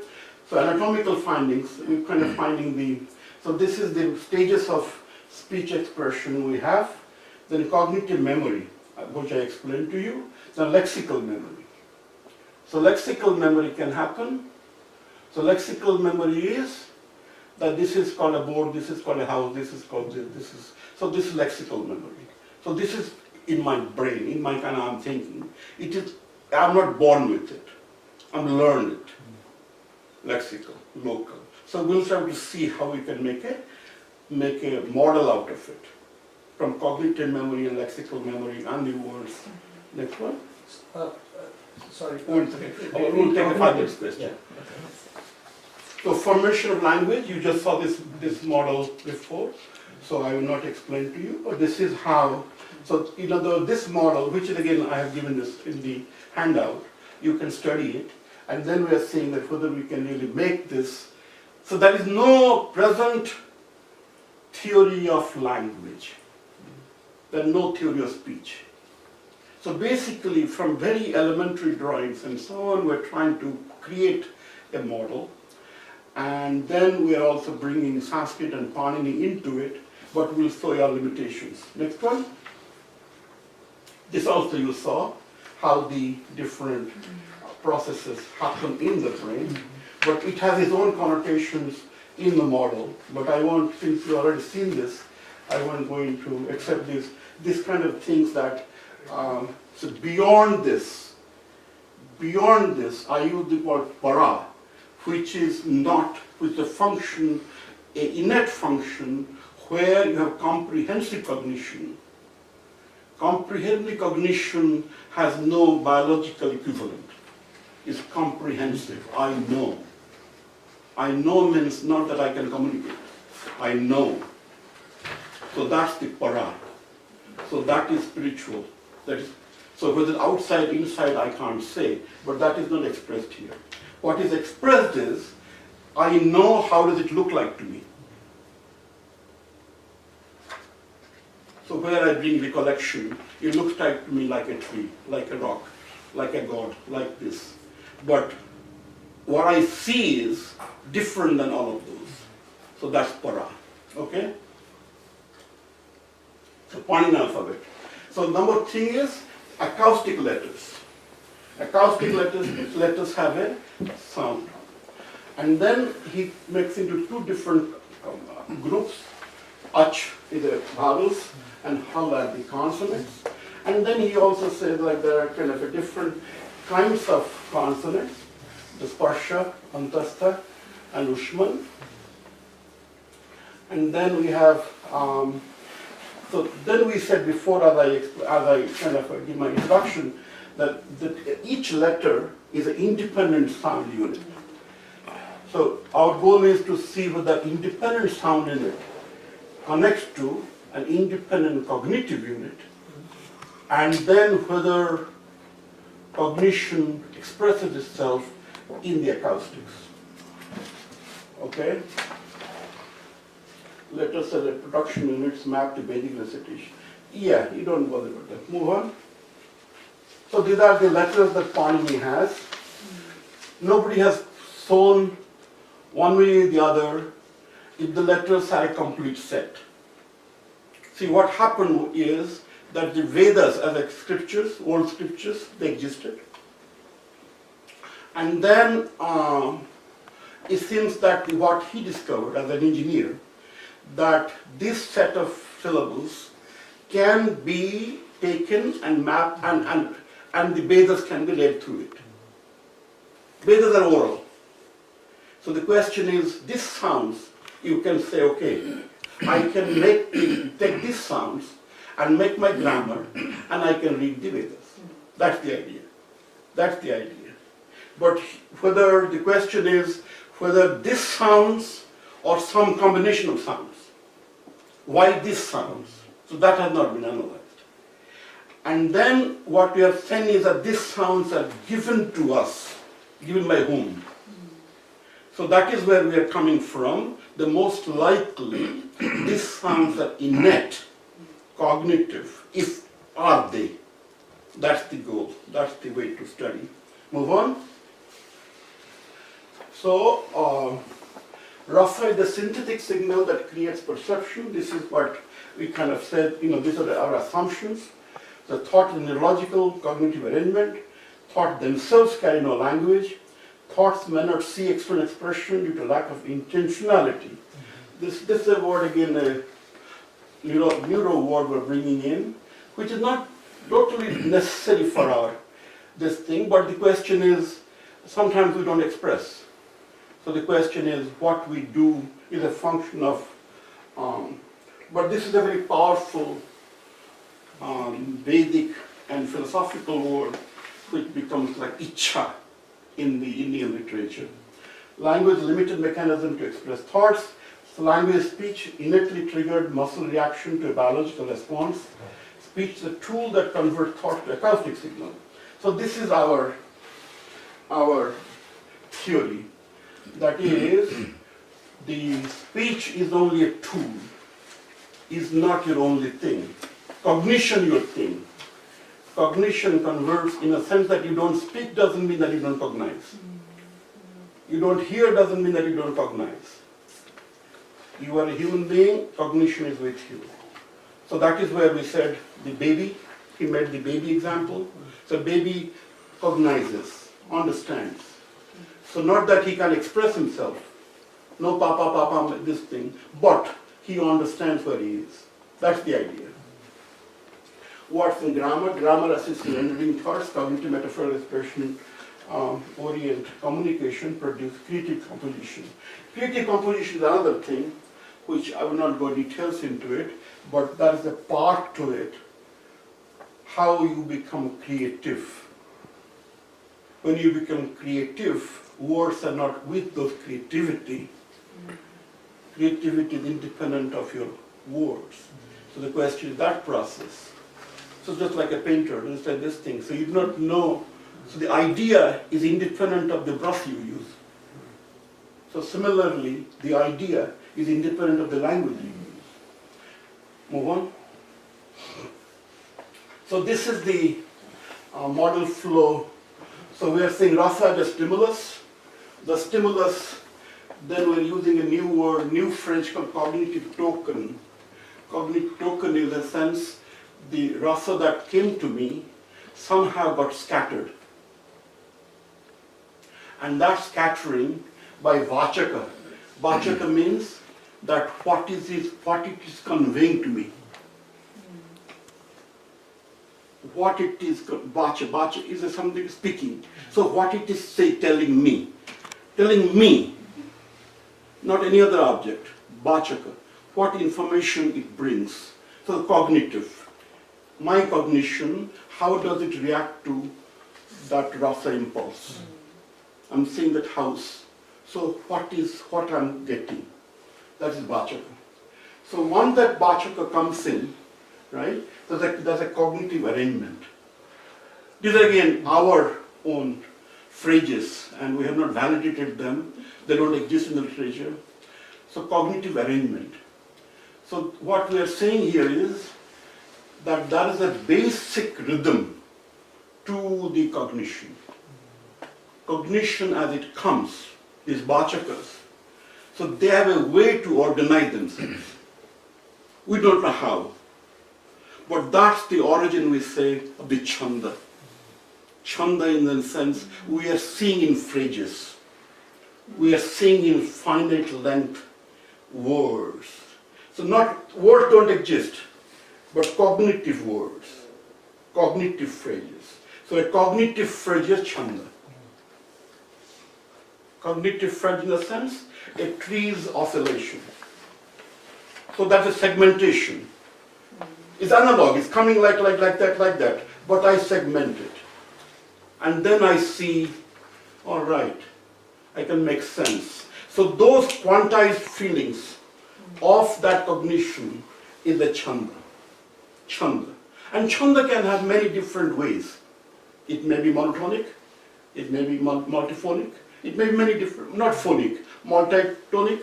So it may be in many different ways. But the question is, so big length, short length, we don't know what the length is, but that the cognitive units are kind of composed together in the time scale.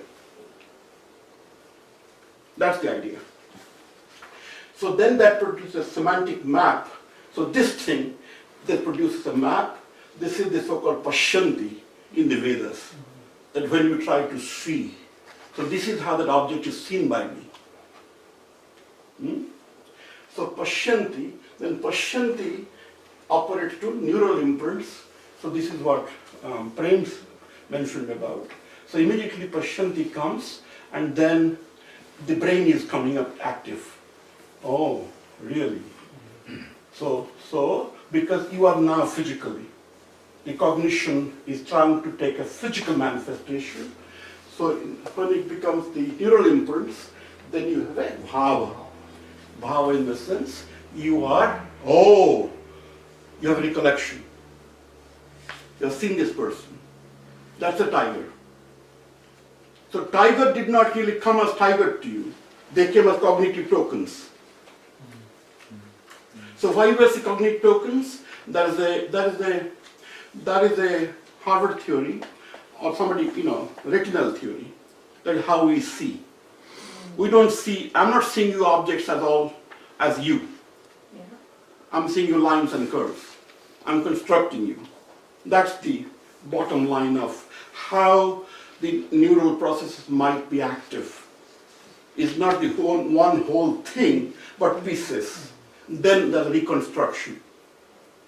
So I'm probably seeing tiger's eyes and tiger's stripes and tiger's colors and so on. And then that Vachaka, that becomes a Chanda, and then, okay.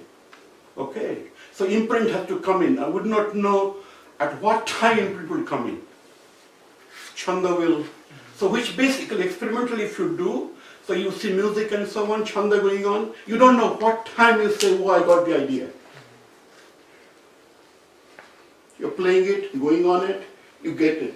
So that's the time, that's the bhava, where you get affected. So far you're cognitive. So that's the time scale. So bhava, then it comes to this particular sector called ichha, intentionality. So where we don't know again where it sits, but it's a physical structure in the brain which will say what I do with this bhava. You know what I mean? Do I suppress it, restrain it? Do I act on it? Do I run? What is mine? So then, in the sense that there's a psychological factor in it, where there's a threshold factor. The bhava is not so strong and so on, I can deal with it. So that's the intentionality. So intentionality then might decide that, okay, let me express. I saw a tiger. So that is a question of, you say, I saw a tiger. I saw a tiger is a sentence. And it has many different varnas. Varnas in the sense, the how do I express this? So I will create each of them I saw a, right? So all that has to be constructed. So those are the Varnas. Those are the Varnas. But Varnas doesn't have any grammar. Varnas, so I saw a tiger doesn't come from the Varnas. The only thing that comes from the Varna is this bhava, that has been this thing, suggests this Varna. So if you had me carefully before, so there lies Pan is dhatu. Dhatu in the sense, my reaction to this impulse, this stimulus in me will now become a Varna. The, ba, pa, whatever. That's the beginning part of it. Beginning part of it. Then it has all associated other things, depending upon how the Vachaka is working. If the Vachaka is monotonic, you know what I mean? You are seeing the same sun, so Varna will be monotonic. But if a Vachaka is kind of moving object, he said, dynamic and so on, so you'll have different things here. We note the time scale of it. So this Varna, so then it becomes a proto-unitive sentence, Madhyama. You know, in the sense that, okay, I kind of, it's not a single object, but tiger is coming towards me. All right? So basically you have now motion, you have ferociousness, you have a big object. All those are kind of also in Vachaka form has come. They have different rhythms. So all the rhythms, so they make a Madhyama. Madhyama in the sense, oh, I must say something. I can't hold myself. Madhyama. Here is no, Varna is not Madhyama. Varna is simply that you understood it. Dhatu. So Madhyama. Then comes, once the Madhyama operates, so this is the Vedic word, so then we go to grammar. Grammar in the sense, can I express it? How do I express it? The noun, verbs, adjectives. Where are they? Where are they? Who creates them? It's a yellow tiger. You know what I mean? So why should yellow be before tiger? You know what I mean? So those kind of things comes like Vyakarana, grammar. Grammar in the sense, so then the question would be, so some people like Chomsky and so on we interact with, this is the natural grammar. Natural grammar means, I know it's a yellow tiger. In our theory, what we'll say, it do not matter. Depends upon what the cognition is. Did you saw the tiger first or yellow first? What happened to you? This Varna. What was the emotion in you through that motion? So that drives it. It happens to be yellow. It could be white. It could be red. You know what I mean? So that is the primary, secondary function of Vachaka. Chanda also, the phraseology. So that comes in. So Vyakarana.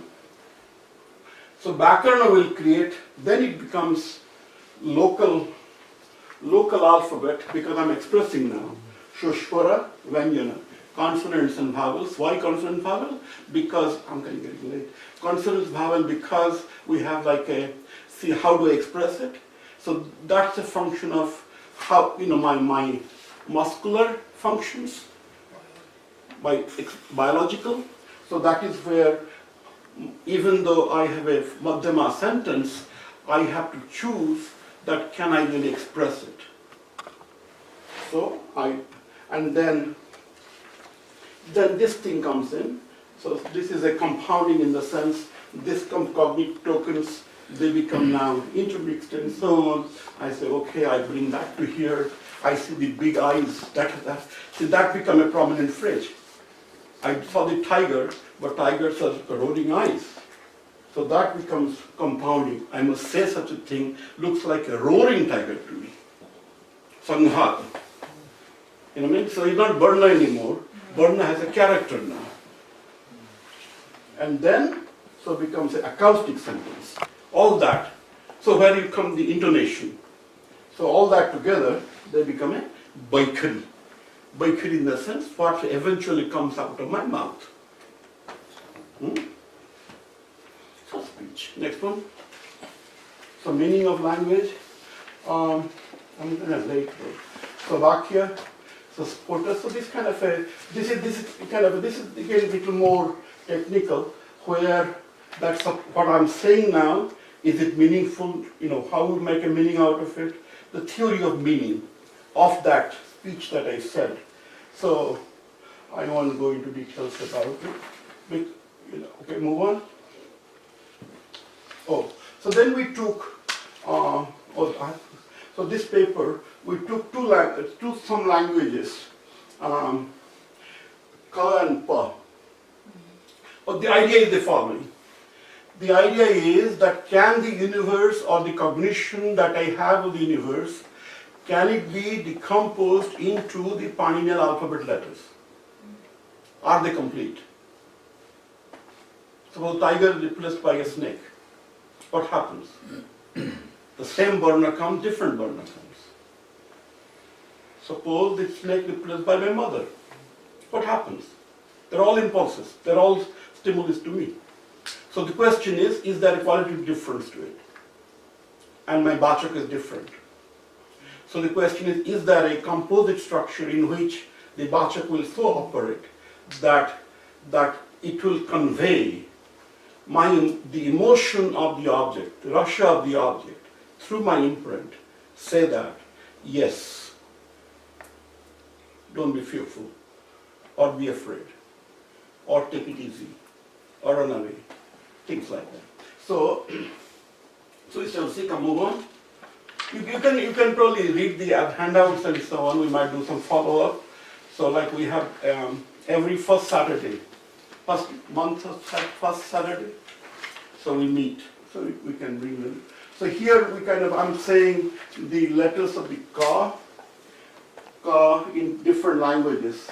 So Sanskrit, Tamil, and Hungarian.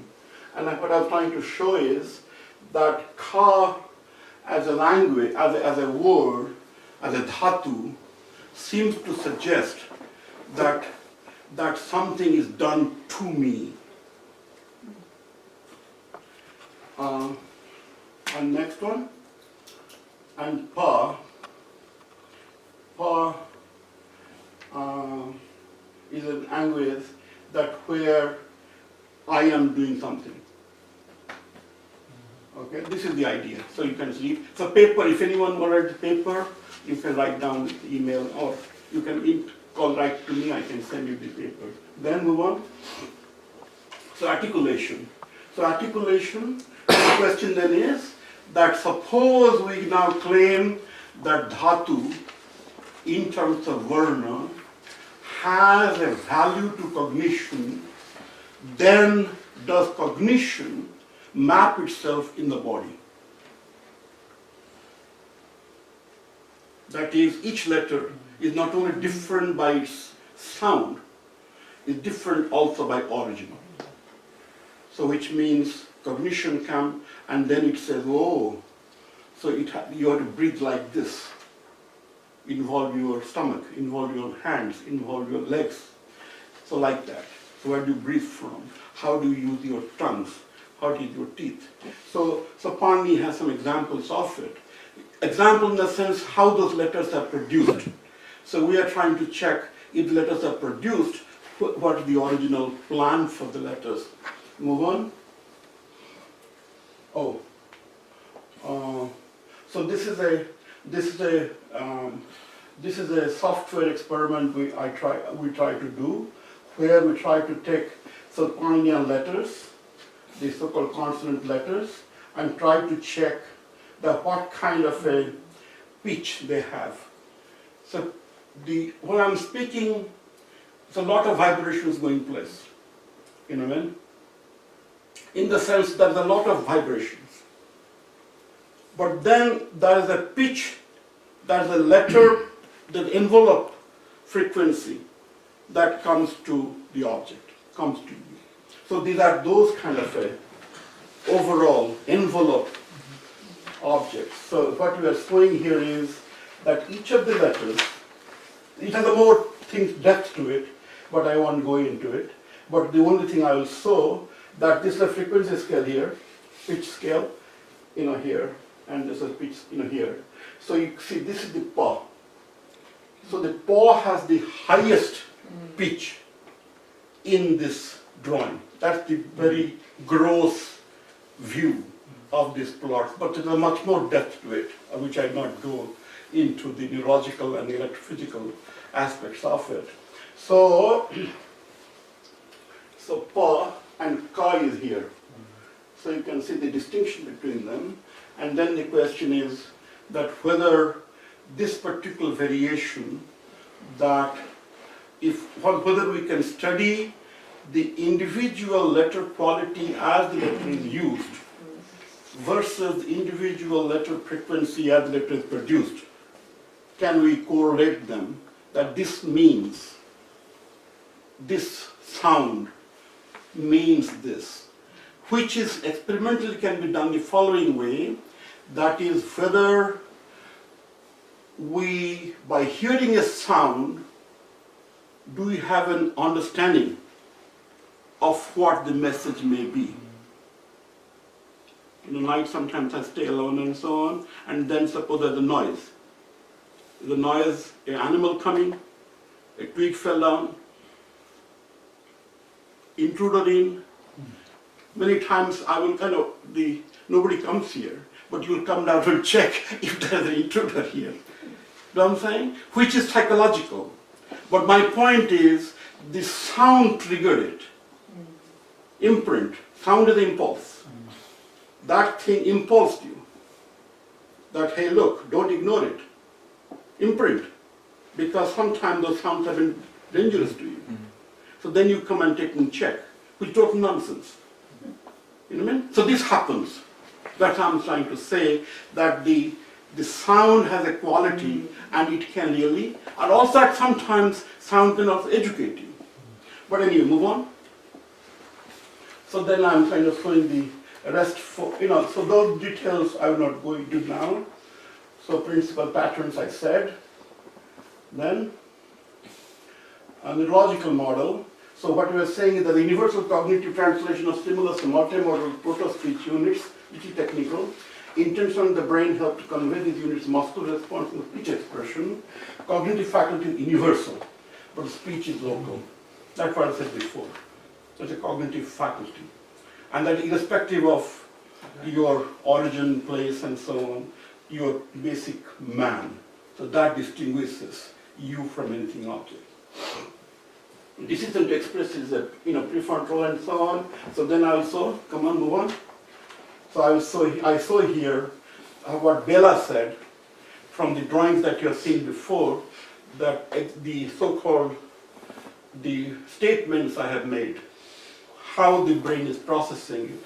So this is a model where the so-called Vedic operation of cognition and our operation of speaking and Paninian alphabets and grammar, how they may be functioning in a neurological way. So this is the consonant model, and we'll have the difference between consonants and vowels are, the vowels are in the Paninian model, vowels are being operated through throat only. The body parts are not involved. And hence what we say is, when I say the bhava is a whole body operation. Your finger, toes, everything goes into bhava. The dance, you have seen dance. So dance, in the sense that you are not really saying that you are seeing this way. But your love, you are love. You know what I mean? So that's the Natya Shastra, where you have a full occupation onto that mood. So that's a consonant. My gaze, I'm gazed there.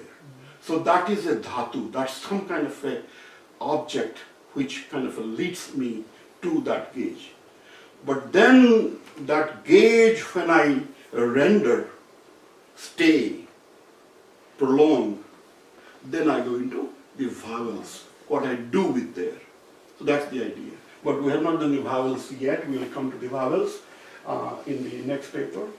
And I think that is at the end? Yeah. Thank you. Thank you very much.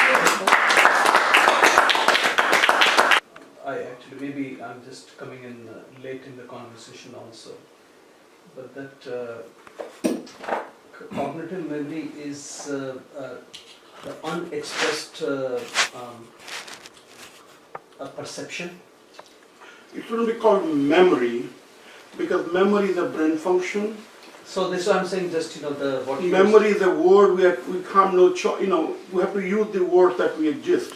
So we have to gradually see whether we can introduce the new words which are not anatomical words. You know what I mean? So Vachaka I use, people complain what is, so Vachaka has been used as a linguistic term. Right, yeah. Vachaka as an expressive term. You know what I mean? Our whole thinking is that cognition happens. And when it happens,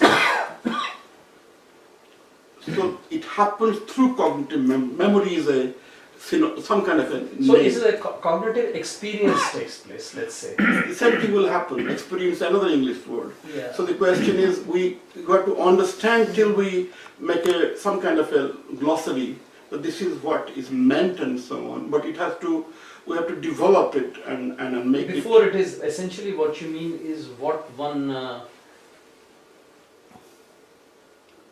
in a non-verbal, actually it has not been stated Right, in words. right, but- So in the sense that the Some flower, things before the flower, that's where creativity comes in.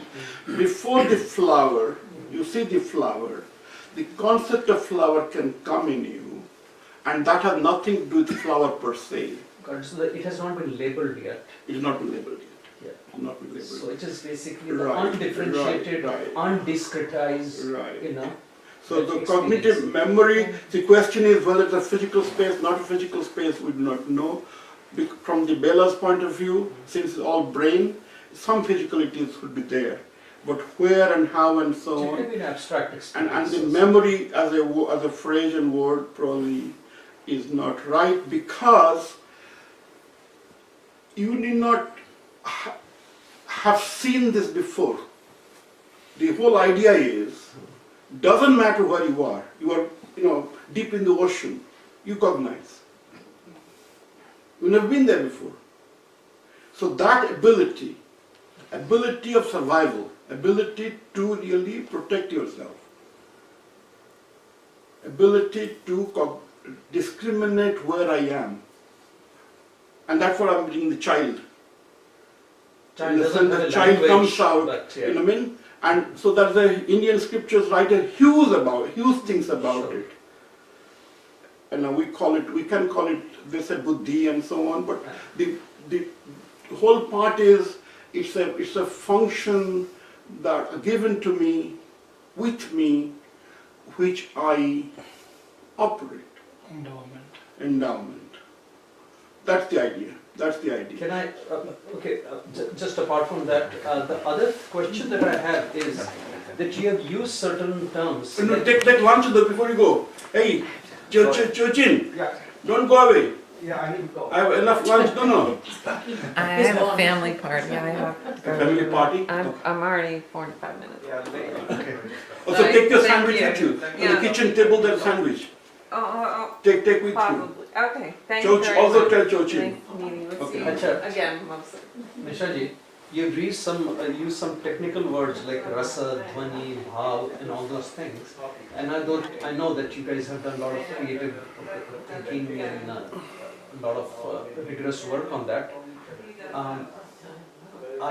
Of course, I would like to learn more actually how you're using it. Yeah. But you know what the issue that I'm raising it? Because those things are very established technical terms also. Right, Because something- rasa, dhvani, Right. and That's bhav- not quite true. So what happens is that there is I know that of course any word can have multiple meanings. Not that way. So the neurology, the question is we Yeah. are bringing those into scientific literature. Yeah. So we're using them, and again, I interact with some people, they have their own understanding of linguistic version of Russia, and those are not very convincing, because they read somewhere, they have not analyzed it. So we are into the more, as I said before, Spinoza, I don't know whether you will hear it, Spinoza thing, the Russia is an essence, is Ananda. So that's the rasa. That's the rasa, ness of it. I have it. I have my rasa. For example, did I communicate my rasa to you? No.